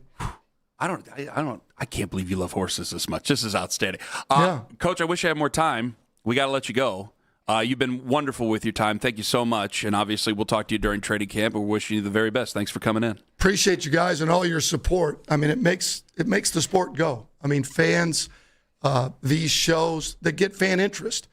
It's part of what we do, and that's what you try to tell the players, that this is a part of what we do. And if you can't handle that part of it, how are you going to handle game day in front of 60,000 people and playing against the best in the world? I mean, if you get into a shouting match with people that, right, on social media or what you all do, I mean, you're wrong. I mean, it's not going to be productive into where we want to get. Coach, thank you again. Appreciate Take it. care. Thank you, guys. Head coach Todd Monkin joining us in studio.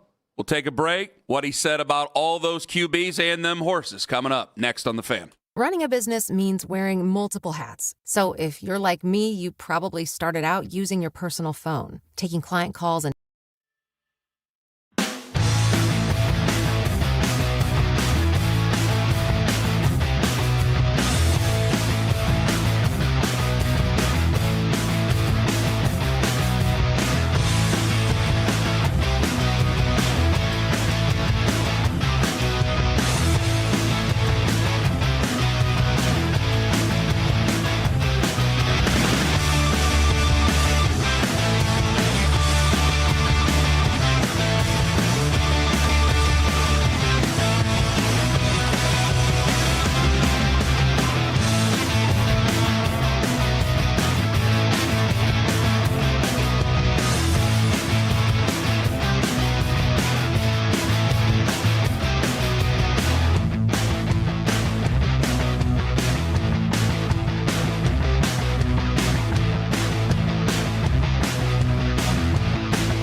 of the day. The Fan Rewind, weeknights at 11. I think it's a little bit overblown because if you've got good players and you've done a great job during the week in your preparation, so the players and you've created a system that lets their talent shine. I think that's really the most critical part of it is during the week and developing a system and getting really good players. So then Sunday is just a byproduct of the work you put in. Todd Monkin with us in studio just moments ago. That was the cat's ass. He's still telling stories. We had to get him out of here. We had to usher him out of here so we could get the segment going. He's great. Sire him out of here. He is great. Loves the horses. I can listen to that guy talk all day. I can listen to coaches talk all day. That was awesome.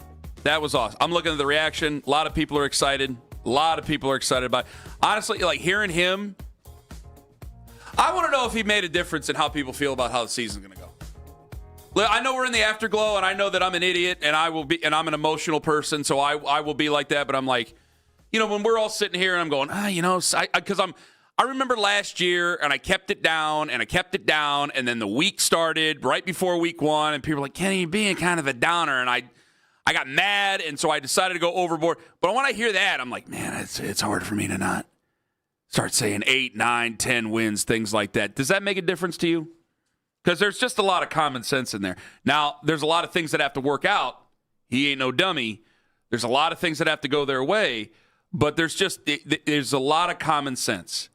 And, God, I can listen to him talk all day. Well, just listen to him talking about how we've had the comments before about how much he hates bad football, but he says because it makes you look dumb.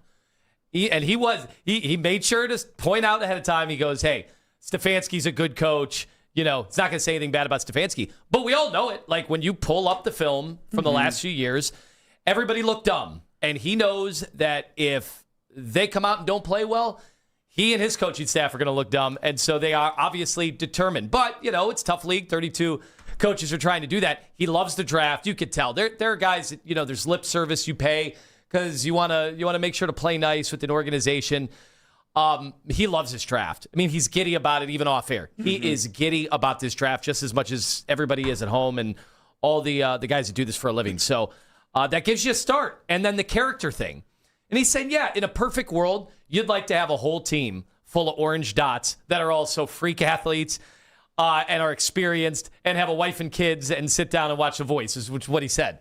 Meaning guys aren't going to get into trouble. You'd love to do that, but it's not always easy. But in this draft, I mean, they clearly prioritized it. And I do think we throw the term culture around. Hey, maybe when you're winning games and then you could take some chances on some guys like that. But this draft, to me, Kenny, that was one of my big takeaways, that was something they wanted to help shape the identity of this football team. Well, because you're going to have to come out when you have a kind of a weaker draft, as we saw, right? You are going to have to look at character. You're going to have to look at, again, I wanted to use the term solid, which somebody from the Browns asked me yesterday at the groundbreaking, give me 3 adjectives, and I had to ask what an adjective was because I don't remember any of that stuff. But when you have what the draft gave you, which, again, I think they're really excited about Parker Brailsford. And I know he brought up the size. The first thing he brought up was people's concern about the size. And I know that it's technically a different era. 2 are from a bygone era. Like Mark Stepnowski is one of my favorite centers ever from the Cowboys. The late, great Mike Webster, who was one of the greatest to do it, if not the greatest center to ever do it. Those were both undersized guys. I know that was a different line or a different era of football. I think that you don't have to be 6'8" to be a center in the league. Now, we'll see where he goes. Obviously, like there's Luke Whippler that's there that I know that they still like. But if you were able to find 4 or 5 guys that can end up being starters, not just starters because they have to start for you, but also guys who are starters that are going to be able to contribute to being a better football team, well, it goes without saying how much better that this has been over the last couple of years, and it goes without saying that we still have a question at quarterback, but if we have to pick that quarterback going into 2027, I think a lot of people are going to be feeling a lot better about the guy making the choices. That all said, he's the guy who's got to be the one to put him in position. And there have been situations where I think that, we have seen a guy flat out, and he was the offensive coordinator for him. Let's call it what it was. He was an assistant for a guy who was in over his head. Mm-hmm. And we love Freddie. We love Freddie. It was fun to be around. I mean, when he's doing call-ins out of nowhere on the show. Amazing. That was a hoot.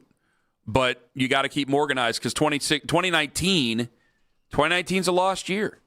Yeah. And you only have, we're looking at, let's be honest with it.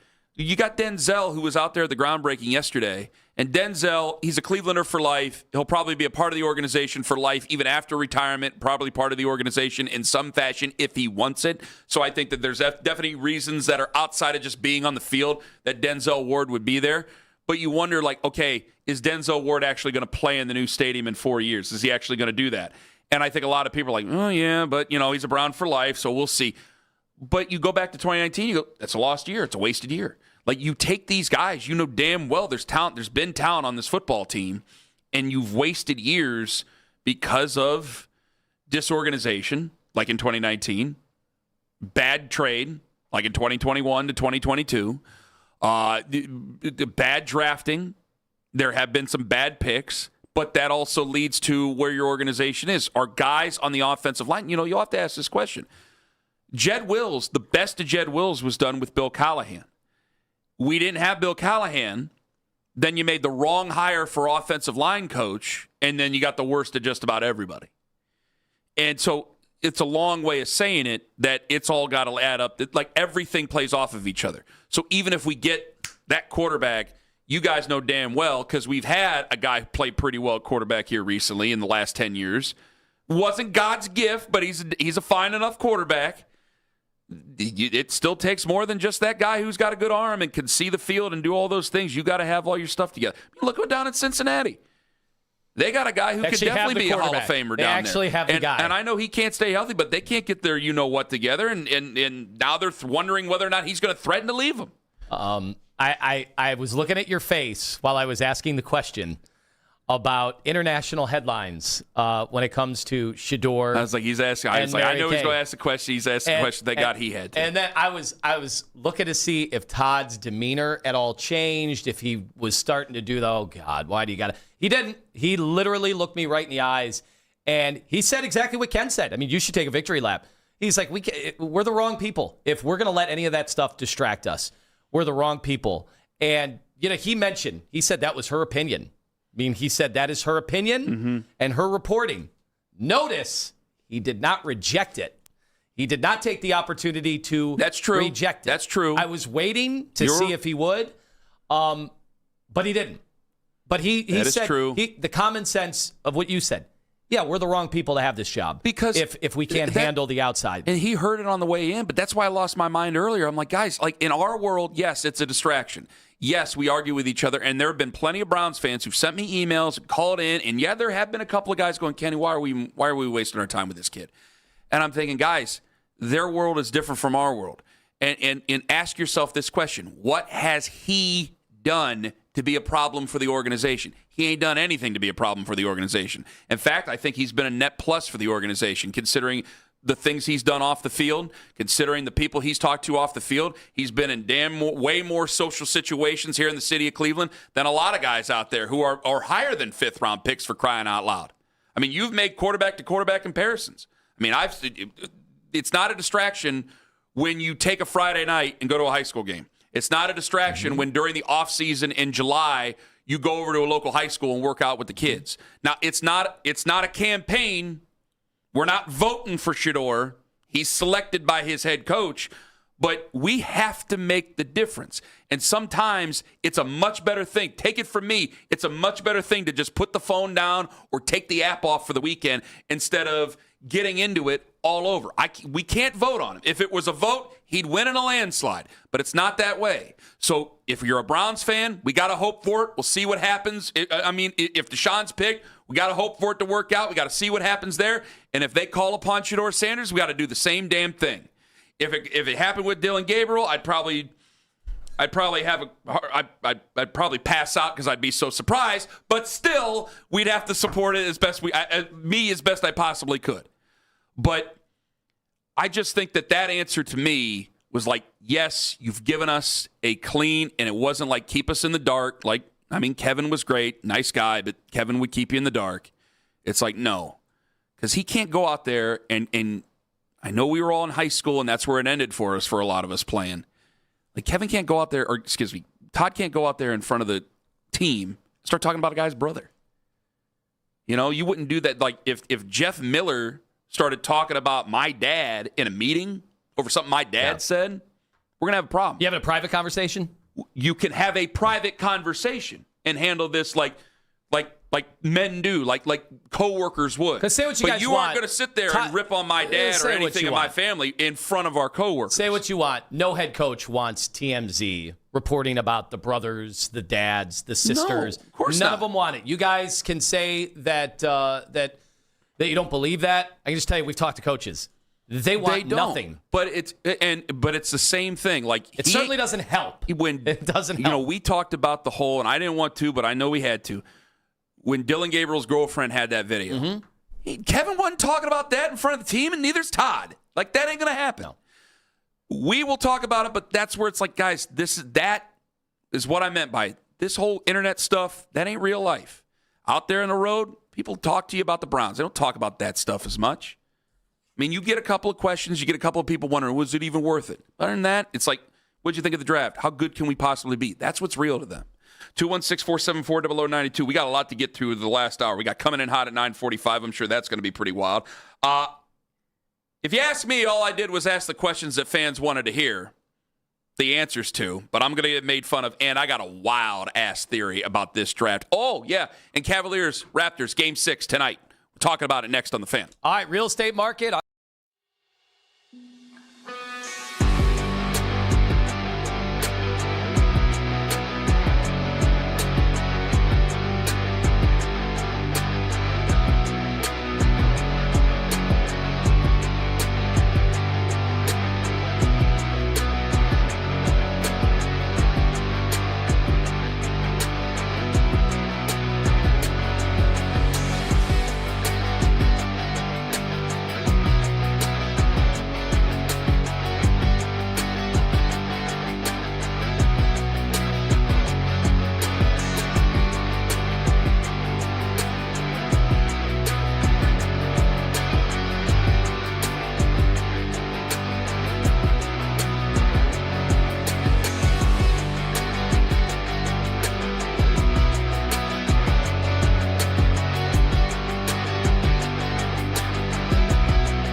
today, head over to 923thefan.com or favorite 923 The Fan on the Odyssey app for all today's headline segments. Headline sports news every 20 minutes right here on 923 The Fan. From the University Hospital Sports Desk, I'm Jeff Thomas. All day long. All day. All the time. At work. 923thefan.com and the Odyssey app. Check it out.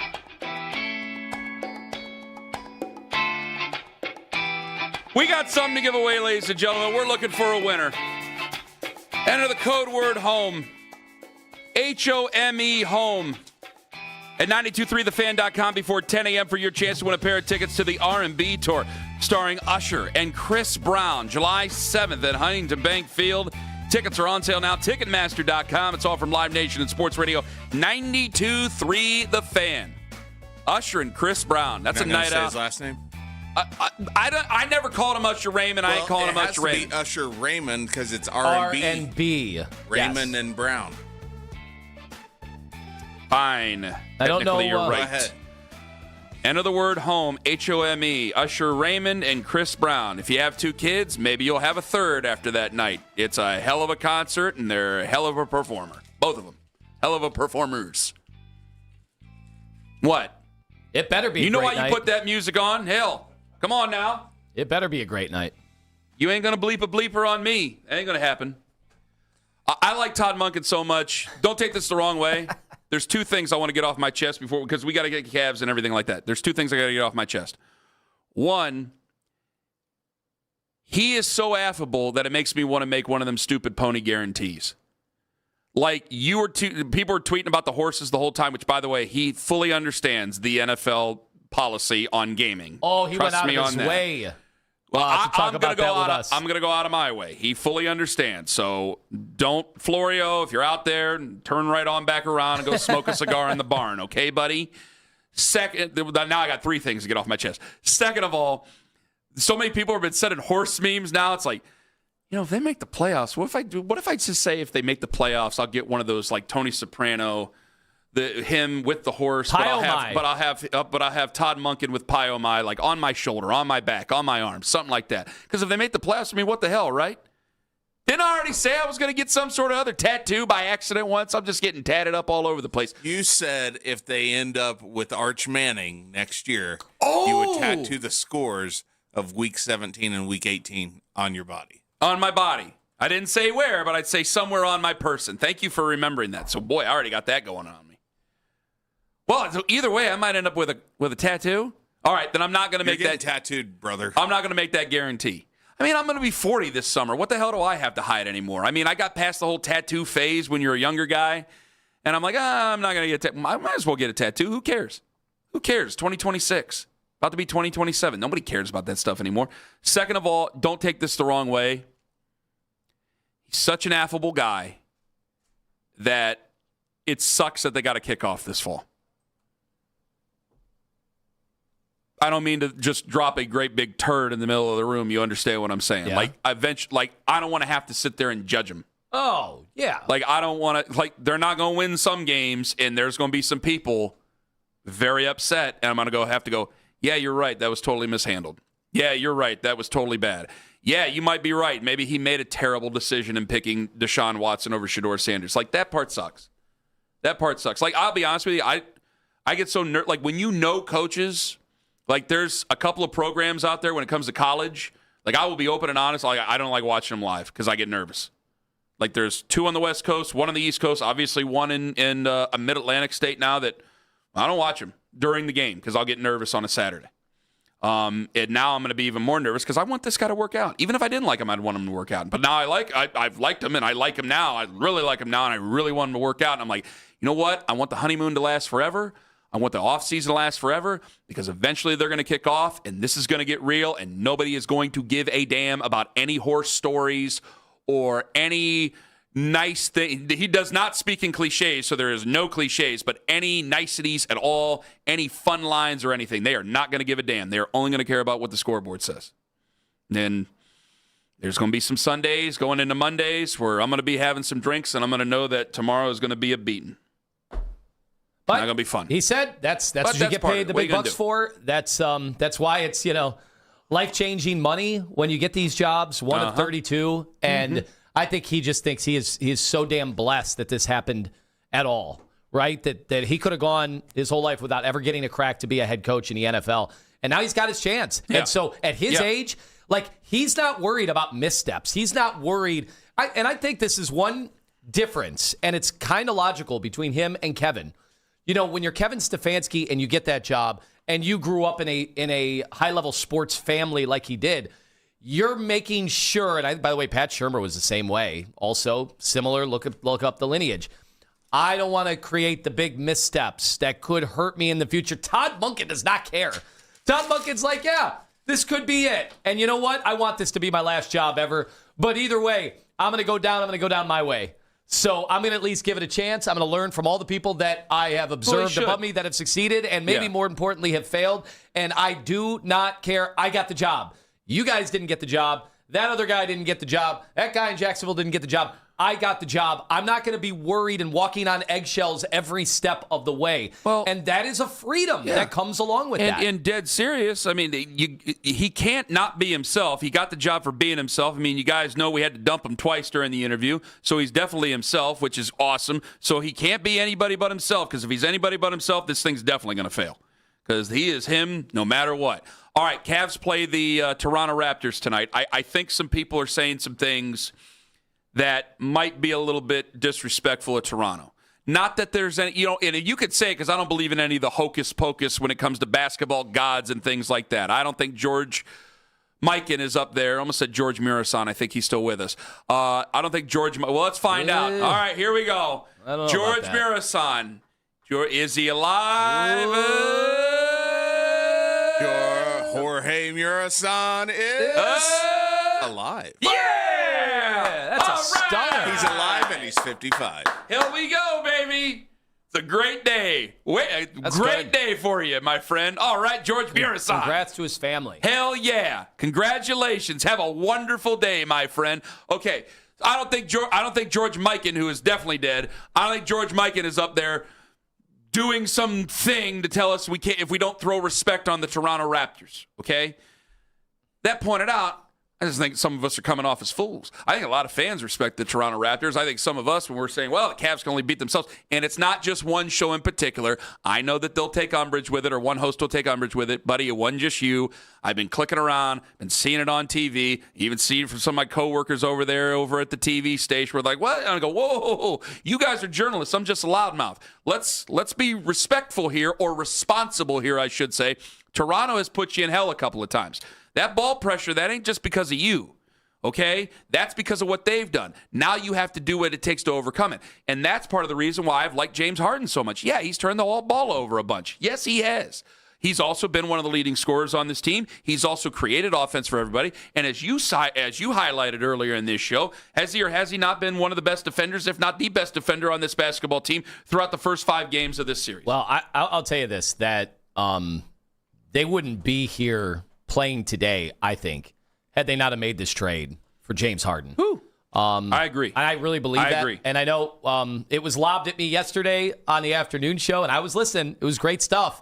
I was listening to Johnny get into it with Nick about Harden's role, and I get it. Nick couldn't get past the careless turnovers. They're hard to get past because the live ball turnovers that James commits, they turn into buckets. And when every possession matters, to be that careless with the ball at times, it hurts. But then you got to ask, why does he have the ball in his hand so often? And he has the ball in his hand so often because he's one of the only guys that's able to create on this team. You know, unfortunately, this isn't the regular season when guys, like Max Strus can run the screen and roll game to perfection. Like the playoffs are different, okay? They allow hand checking. They allow physicality that they don't allow in the regular season. So you need guys to sometimes force the issue a little more than you're comfortable with.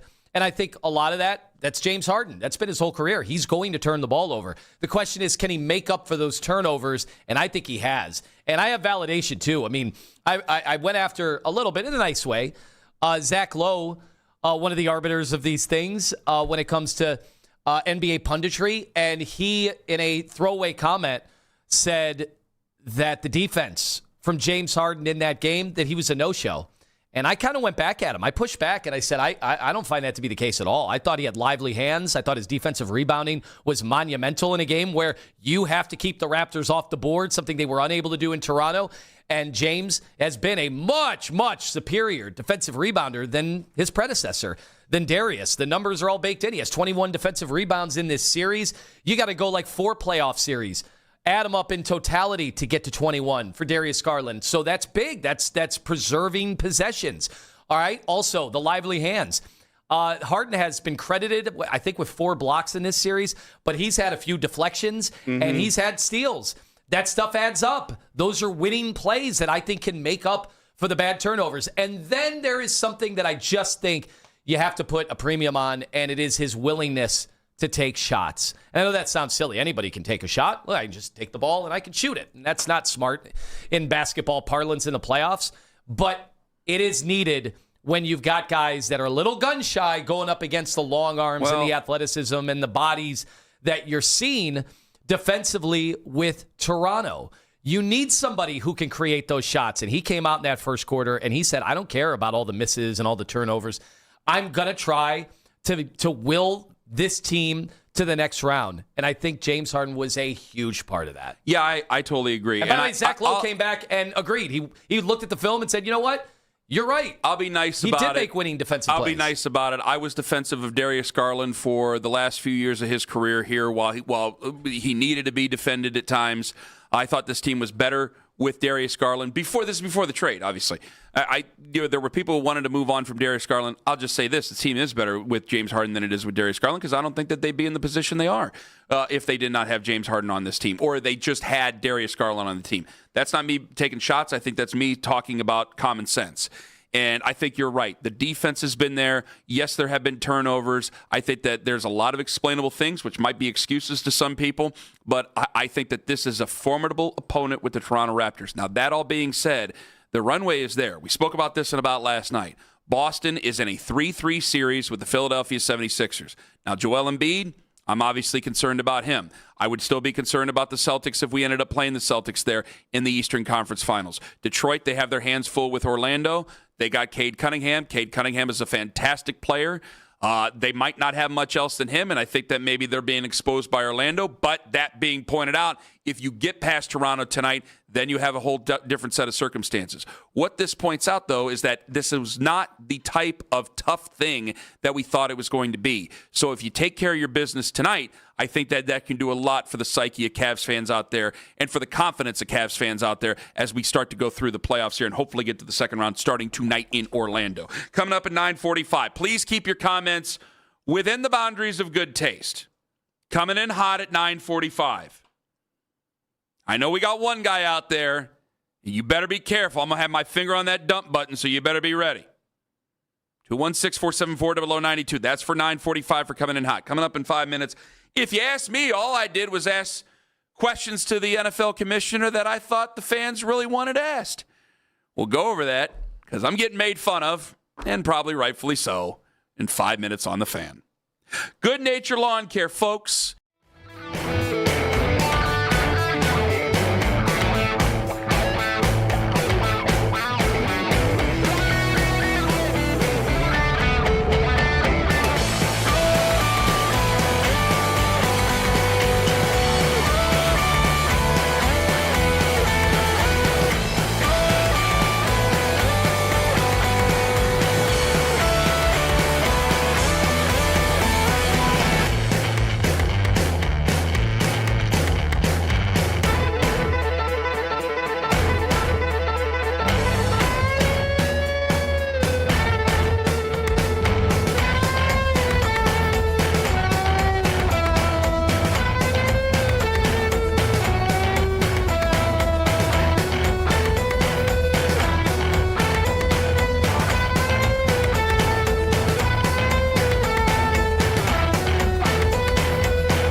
Mercy Hospital Sports Desk, I'm Jeff Thomas. You go back to COVID, kind of had an abbreviated ceremony with the draft. Is there any possibilities we could get the draft back here after the stadium? Yeah, I do think so. I think the reality is you guys did a remarkable job under very difficult and challenging circumstances, and I think that is warranted, yes. I worked very hard in the draft, Mr. Commissioner. Thank you very much. I just want to commend you. Great question. Thank you. To the commissioner yesterday. Thank you. Thank you. And Daryl got to talk to him. We played that full thing at 7. Yeah, thank you. You did a great job. Great question. Thank you very much. I thought this question was a great question. Browns President Dave Jenkins, we had him on this morning. He had said that you had mentioned this was a Super Bowl caliber facility that will be built. Mm-hmm. Can we get that Super Bowl here in Cleveland? I didn't include the answer. You can hear it at 7. Great question. Yeah, go back on the free Odyssey app and rewind. And get I do his want to answer. know, what the hell was this question? All right, so what did you think of the Browns draft? I only get to worry about 32 drafts. I don't have to worry about anybody in particular. But Okay. I'm glad you did this. Like, hey, usually. What are you thinking? He's the commissioner of the NFL. I'm going to tell you what I was thinking. All right? Now, let me explain myself. Now, guys, hear me. Hear me out on this. So what did you think of the Browns draft? Usually, I get all pissed off at you guys, and I start getting mad and loud, and Keith comes out here and makes fun of me and just jokes on Fatty in here, okay? That ain't the case. That's not the case. Do you happen to have, I wouldn't expect you to. Do you have, like, Daryl's questions at all? Or Joe Scalzo's questions? Compare and contrast. So I thought, I was like, listen, we're going to have this guy for 5 minutes. What do you want me? Because today, that whole interview with everything, with the questions from Joe, because Joe stood in on it as well. Joe Scalzo's a really great guy, Cranes Cleveland. He sat in on some of it, and everybody's asked questions. We had him for like 7-8 minutes altogether. So altogether, the commissioner of the NFL has been on this station in an interview capacity now 9 total minutes. Bull had him years ago as he walked by at the Hall of Fame for about, I'm being generous saying 45 seconds. Would you say that's generous? Yeah, probably. Okay. So I'm assuming this is the only time I'm going to get to talk to this man. I will be dead. And you decided this was a good one. All right, so what did you think of the Browns draft? Let me tell you why I asked him that question. Well, at least it was quick. All right, so what did you think of the Browns draft? Let me tell you why I asked him the question. This is on Keith. Because I go, hey, I called Lima before. I go, what do you want me to make sure I ask him? Because I didn't know if it was just going to be me or if it was Daryl.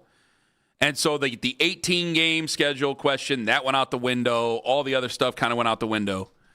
And I asked Keith beforehand, I go, what do you want me to make sure to ask him? He goes, I swear to God, Keith goes, atmosphere's kind of tight in here. Just loosen him up. Ask him what he thinks of the Browns draft. I swear to God on my dog, my kids, my dad, everything. So you're just going to throw Keith under the bus. Because he's what he told me. And I asked him that question. I let it off. And the look he gave me, it wasn't like he thought it was the dumbest question he's ever been asked. Didn't think it was the smartest. It's like he knew it was the dumbest question. No. All right, so what did you think of the Browns draft?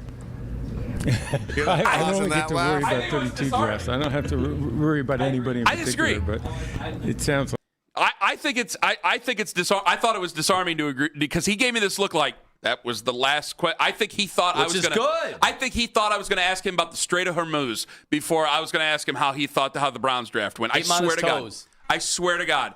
And then after that, I just realized how ridiculous this was going to be because I asked him that, and Daryl jumps in and goes, so $600 million has been. Exciting day here in Northeast Ohio. Long time coming to get this stadium built. You were part of the return of the Browns and helped getting that put together. Just your role in this whole process with the Haslam Sports Group and the state of Ohio to get this project off the ground. Whoa. All right, so what did you think of the Browns draft? So I'm going, oh my God. And I thought of the 2 questions I knew I was going to have to ask because then Joe jumped in and he's Cranes Cleveland business. Joe asked him about like tax implications and stuff. The league getting sued. And so I almost started laughing at the commissioner because I go, oh my God, I got 2 more questions. One's about the draft and one's about whether or not we're getting the Super Bowl. I'm going to sound like the biggest idiot in the history of idiots, which I'm fine with. But I go, oh my God, this is going to be great. This is going to be great. I could not believe it. I was could very not have jealous. worked out better. I was very jealous. First of all, Goodell is a very imposing figure, and Ken is just standing next to him, looking eye to eye. I don't think he's used to that. Brother. I don't think he's used to that. He's used to Ian Rappaport and some of the shorter reporters that are out there, that he looks down on. It's really true. A lot of the insiders are like all 5 feet tall. Schefter, and you have a commanding presence. And I think, dare I say, not only were you disarming. Thank you. I think in the same vein, I think he might have been a little intimidated. He's not used to that. Did you hear this? I mean, this is a guy. It's a slippery wizard trick. I ain't getting involved. He's talked in front of Congress. He's somebody who deals with the highest brokers, billionaires. But he's a guy. Nothing rattles that One dude. of the most powerful men in the world, and he got. All right, so what did you think of the Browns draft? This is why I think it disarmed. But listen to him go humming. When does Goodell ever go humming? You're right. You're right. You are so right. Let me explain myself here, okay? Now, this is kind of inside baseball stuff, so stay with me on this, all right, guys? And then I'm going to get to maybe my crazy theory about this last draft. And then we're going to get to coming in hot, and that's going to be even crazier. So we got a lot to get through here. Let me tell you this. Lima is right. Owen, let me share this theory with you I just thought of. How many times has he had to answer a question where he knows the person asking the question is trying to get their moment in? Because you just said it. He's had to talk to Congress. Mm-hmm. So they're all, Mr. Senator from Idaho, they're all trying to grandstand to get their stuff out there, trying to get their moment. And yeah, of course, I had Keith take a picture of all of us. It was a lot of fun. I mean, we're talking about the commissioner. I'll never speak to the man ever again, more than likely, right?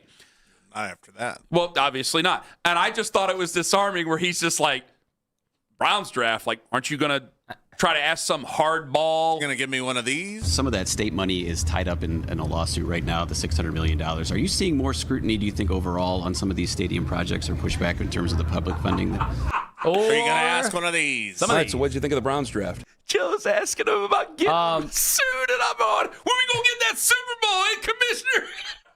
Hey, look at who we see here at the groundbreaking. It's world famous astrophysicist Neil deGrasse Tyson. Neil. All right, so what did you think of the Browns draft? We have members of the Bilderberg Group. They're all here today enjoying the festivities. All right, so what did you think of the Browns draft?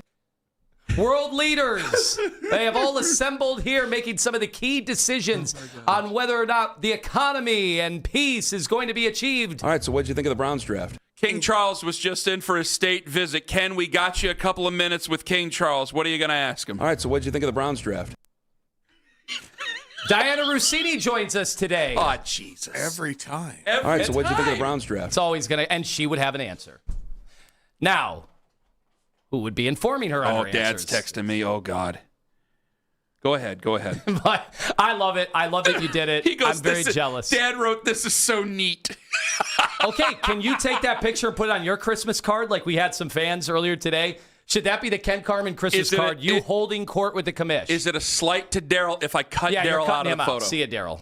All right, so what did you think of the Browns draft?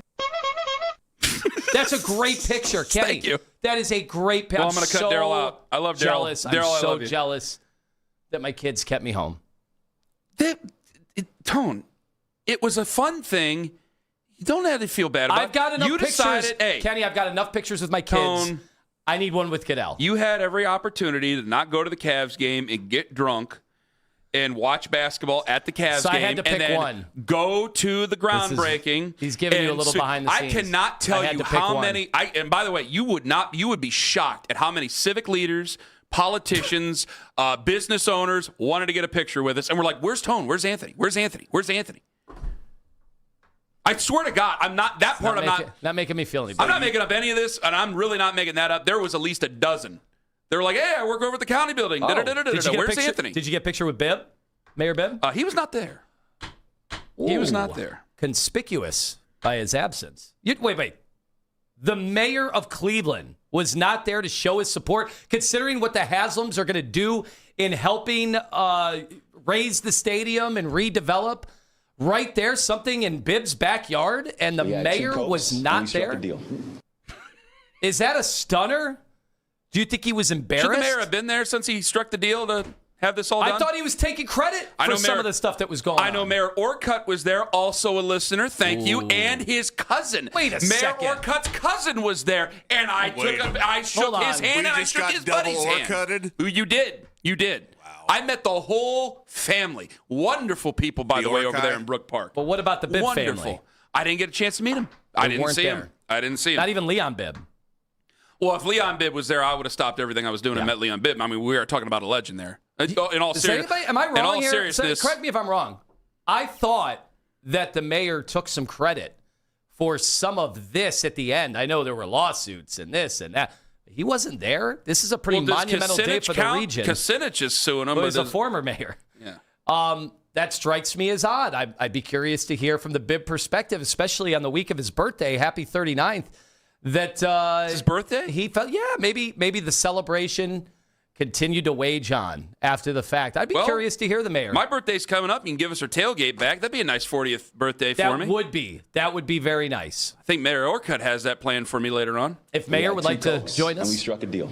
Struck a deal. You should be celebrating.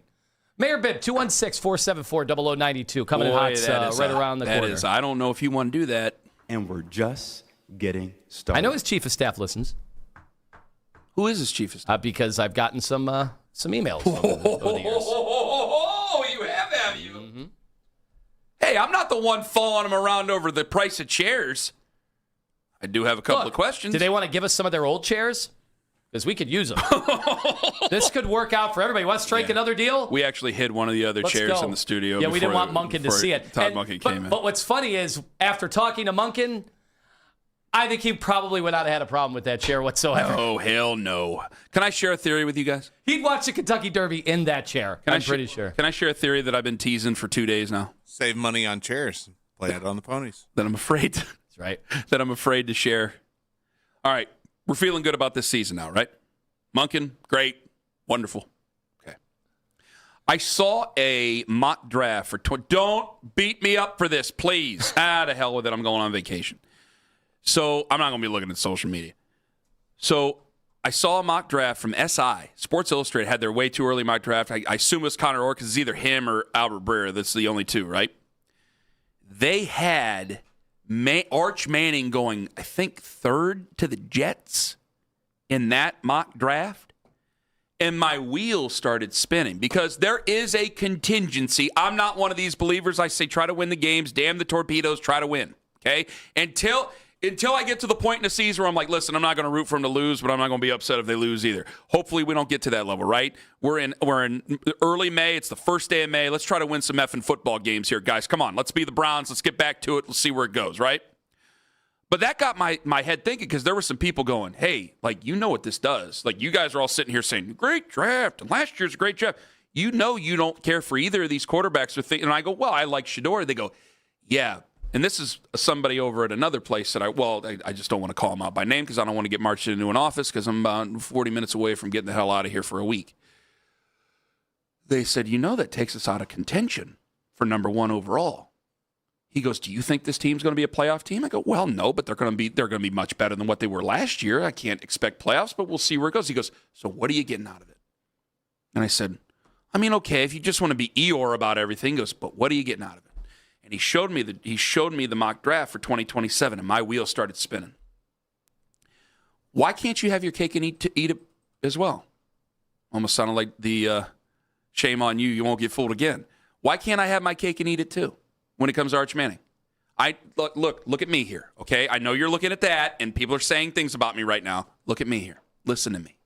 All right, so what did you think of the Browns draft? Shut up. Because my bull started around, I go, there is no effing way that Arch Manning's family or Arch Manning is going to accept the New York Jets. That's why Dante Moore went back to college. Are we just assuming? I love this. Can we all just make the assumption? Go ahead. Guys, there is no way Arch Manning's going to the Jets. And I'm thinking, why does Arch Manning go anywhere he doesn't want to go? Bernie did it. Mm-hmm. Bernie worked the draft and figured out a way to come to the Cleveland Browns. Who's more? There are few families more powerful in the NFL than the Manning family in the sport of football. Arch and his family already did this with the recruitment. So there you go. Remember? Think about this. Yes. So think about this. Guys, go with me on this. We got good football players, right? What the hell's the problem with winning some games and then all of a sudden we get to the end of it and we go, yeah, we're still missing a QB. And naturally I might have to go to, all right, we got pick number 9. Who do we go? Can we move up this, that, and the other? Or what if they're like, hey, we're all friends here. Show us what you got.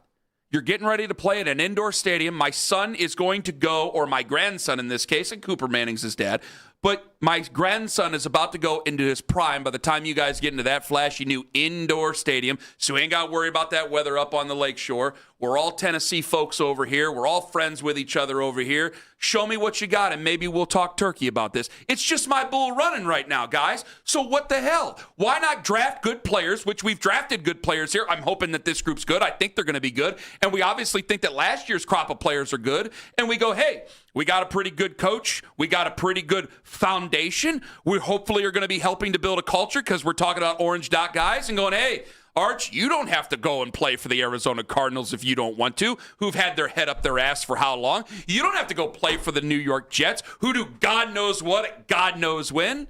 You don't have to play for any of these teams. And we're about to be going indoors.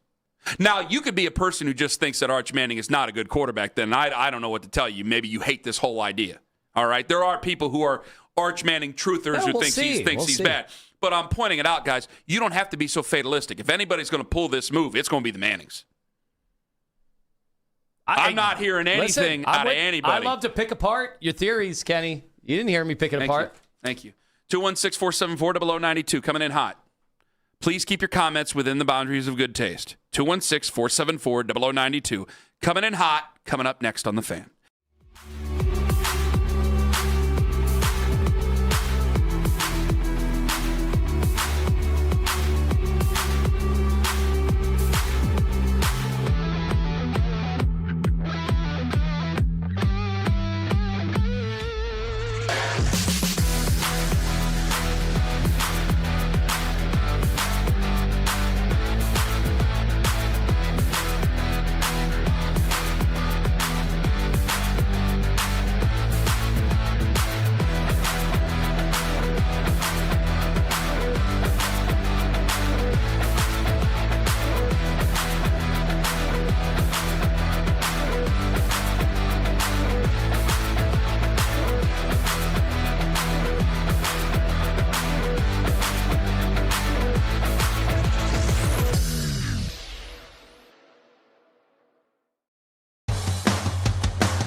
It's a celebration made just for her.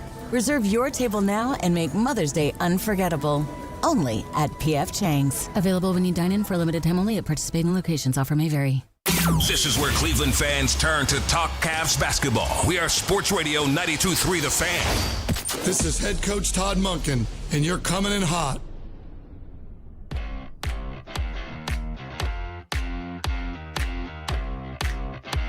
You missed it. I'm sorry. We had a new thing, and you missed it. I'm sorry. We didn't have the headphones Guess what? on, so He missed it. Our listeners heard it and we didn't. That's, that's not fair, Owen. That's not fair. There are a lot of people who agree with me about the. it? Yes, please. Guess what? He missed it. Damn it. You want to hear it Yes. now? Yes. Well, that's a nice how do you do. Come on, damn it. I thought he was going to do another Okay, one. fine. Here it is. All right, so what'd you think of the Browns draft? That was it. I knew he was going to do that. So. This is head coach Todd Monkin, and you're coming in hot. Oh, man, that's awesome. That's awesome. You know, if he hits the bleeps, we got to stop having head coaches do that then, right? Oh, yeah. Kevin did that. I think once Kevin did it, he started scoring like 14 points a game. We got to compare and contrast the two because that's what people are doing with the interviews. I've seen it. Let me just say this real quick, and then we'll get going with coming in hot. A lot of people are like, hey, that's not the craziest thing I ever heard. I mean, if anybody's going to sit there and pick and choose where they go in the NFL draft, it's going to be Arch Manning. Now, that's going to be a different conversation. And, guys, if you're just joining us, you're going, oh, my God, they're already getting rid. No, I'm not getting rid of anybody. I'm not getting rid of anybody. But you can't act like we all don't have friends. I don't feel this way, and Anthony doesn't feel this way. Now, there might have been a time where Anthony did, but, you know, Anthony, he softened up here. His age has softened him up a little bit. Do I not have that bulldog mentality anymore? No, I mean, sometimes you can stick it to me, but there's most of the time where you like being nice now.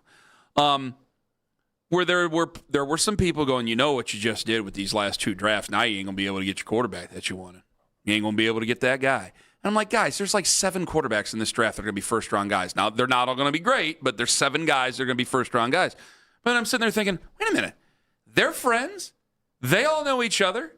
Now, that doesn't mean just because they're friends, the Manning family is going to sign off on their grandson going to a place that they think is going to be stupid.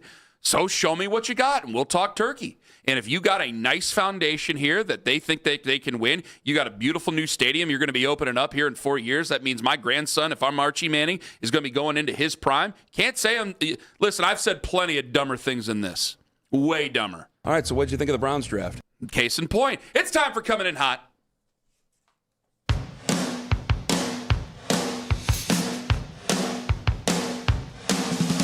All right, Cleveland, it's time to get whatever you want off your chest. Cleveland, you're coming in hot. The phone lines are open now. All right, here we go. Keep your comments within the boundaries of good taste. Hello, you're coming in hot. You've got the commissioner on the mic, and you hit him with, what do you think of the Browns draft?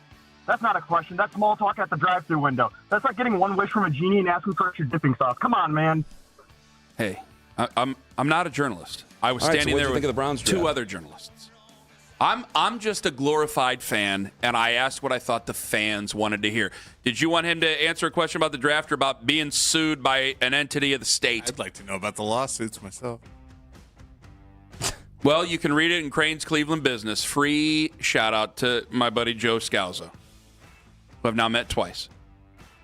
But he was hanging out with Zach the one time, so I assume he's a good dude. What'd you ask him? All right, so what'd you think of the Browns draft? Hello, you're coming in hot. The Browns, they had a great draft, and you got your head all the way up it. I think the Browns' last 2 drafts, 25, 26 drafts, something comes out of me. Oh, my God. I'll be impressed all right. if he can go back like 25 years before that and do young Michael. I did that line to you about something during a break today. So someone's listening. They've always said that this studio is bugged. Yeah. Hello, you're coming in hot. Gonna need Donovan Mitchell to step it up tonight. His shooting performance is so bad. Nope. Nah. Thank you. Nope. No. Nope. No. Hello, you're coming in hot. Who's the better Guma, Juliana Skiff or Diana Rossini? Okay. All right. Come on. Pushing the line I now, said guys. keep your comments within the boundaries of good taste. And everybody know it was the car sales lady. Gloria? Oh, come on. Gloria was a lot of fun. About the peg leg. Yeah, so what? She's got a pin missing.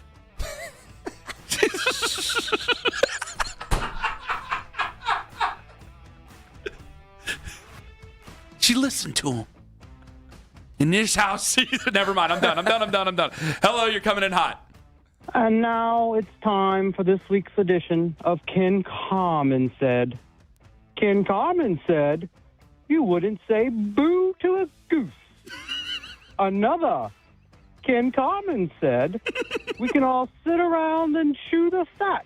Correction. We can all sit around and chew me. This has been another edition of Ken Carman Said. I like that one. Outstanding. Hello, you're coming in hot. Oh, somebody got bashful. Hello, you're coming in hot. Can Mary Kay make a sandwich because she can't report? Okay, all right. She talked yesterday about the sandwiches that she was adept at making. What, a croque madame? Croque madame, Kenny, I think you'd like one. You should have one I saw on your trip. Madame. Yeah, but you can get a croque monsieur as well. But yeah. But they ain't got the egg on it, right? Correct. Okay. And now, as we all know, Ken's got the egg on his face. Hello, you're coming in hot. Hey, Ken. Hey, before you go on vacation, I was wondering if you could help me read a story to the children here. Okay. All right, just go with me on this, okay? So All right. this one is Tom. He sits on a fox. Do you have a Tom on a fox? And then you say, no, I don't have a Tom on a fox. No, I do not have a Tom on a fox. Very good. This is a bomb. It sits on some rocks. Do you have a bomb on the rocks? And then you say, no, I don't have a bomb on the rocks. No, I don't have a bomb on the rocks. Very good. This is a mom. She sits in a box. Do you have a mom in a box? And then you say, no, I don't have a mom in the box. Don't you?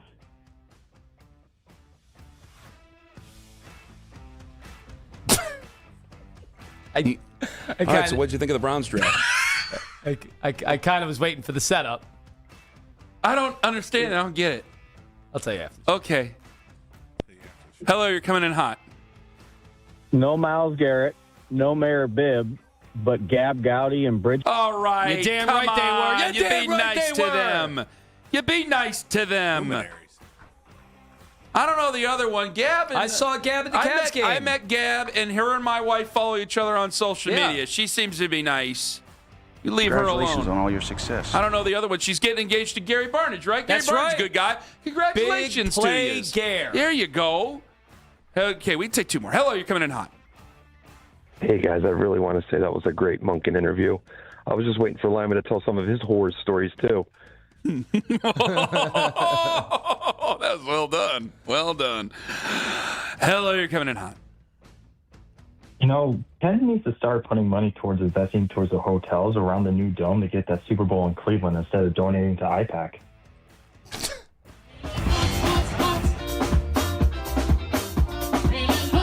Have a good vacation. Citizens Ken. United, everybody. It's going to be a fun week. I don't know where we're going. All I know is I'm playing golf at Atlantis. Well, you got to at least get to Atlantis. Because you guys all know me, I'm a big golfer. You driving to Atlantis? No. How you doing? Don't get lost down there. I don't know how we're getting down there. Knowing that my rap is gonna I don't know where we're going after that, so I hope you guys have a good They week. have a whole city they got. Can you do me a favor and Yes. not say anything that I come back and you're no longer my co-host? No, Could you do that? why would you even insinuate? You know. Because you flirted with the idea many times in the past. So if you could just do that, that'd be great. Will the Cavs be still playing basketball by the time you come back from the break? Kenny? I sure as hell hope so. I say yes. You guarantee it? No. Come on. Absolutely bleeping not. Say it No. with your chest. I'll see you in hell first. No. Have a wonderful day. Thanks to Todd Monkin. He was excellent. Thanks to the commissioner, Roger Goodell. We'll never speak again, I'm sure. God bless them. All right, so what did you think of the Browns draft? They're back Monday, 6 to 10 for Big Country, for Jeff, for John, for the Slippery Wizard, Anthony Lima. I'm Ken Carman. Have a wonderful Tall Boy Friday, my friends. Go Cavs! I want them to win. This is the end of my silly The basketball team to win. Thank Let's you for go. paying Put the ball in the hoop. attention Let's go. and Score more making sure points. that you're not booing, but you clap. Vodka.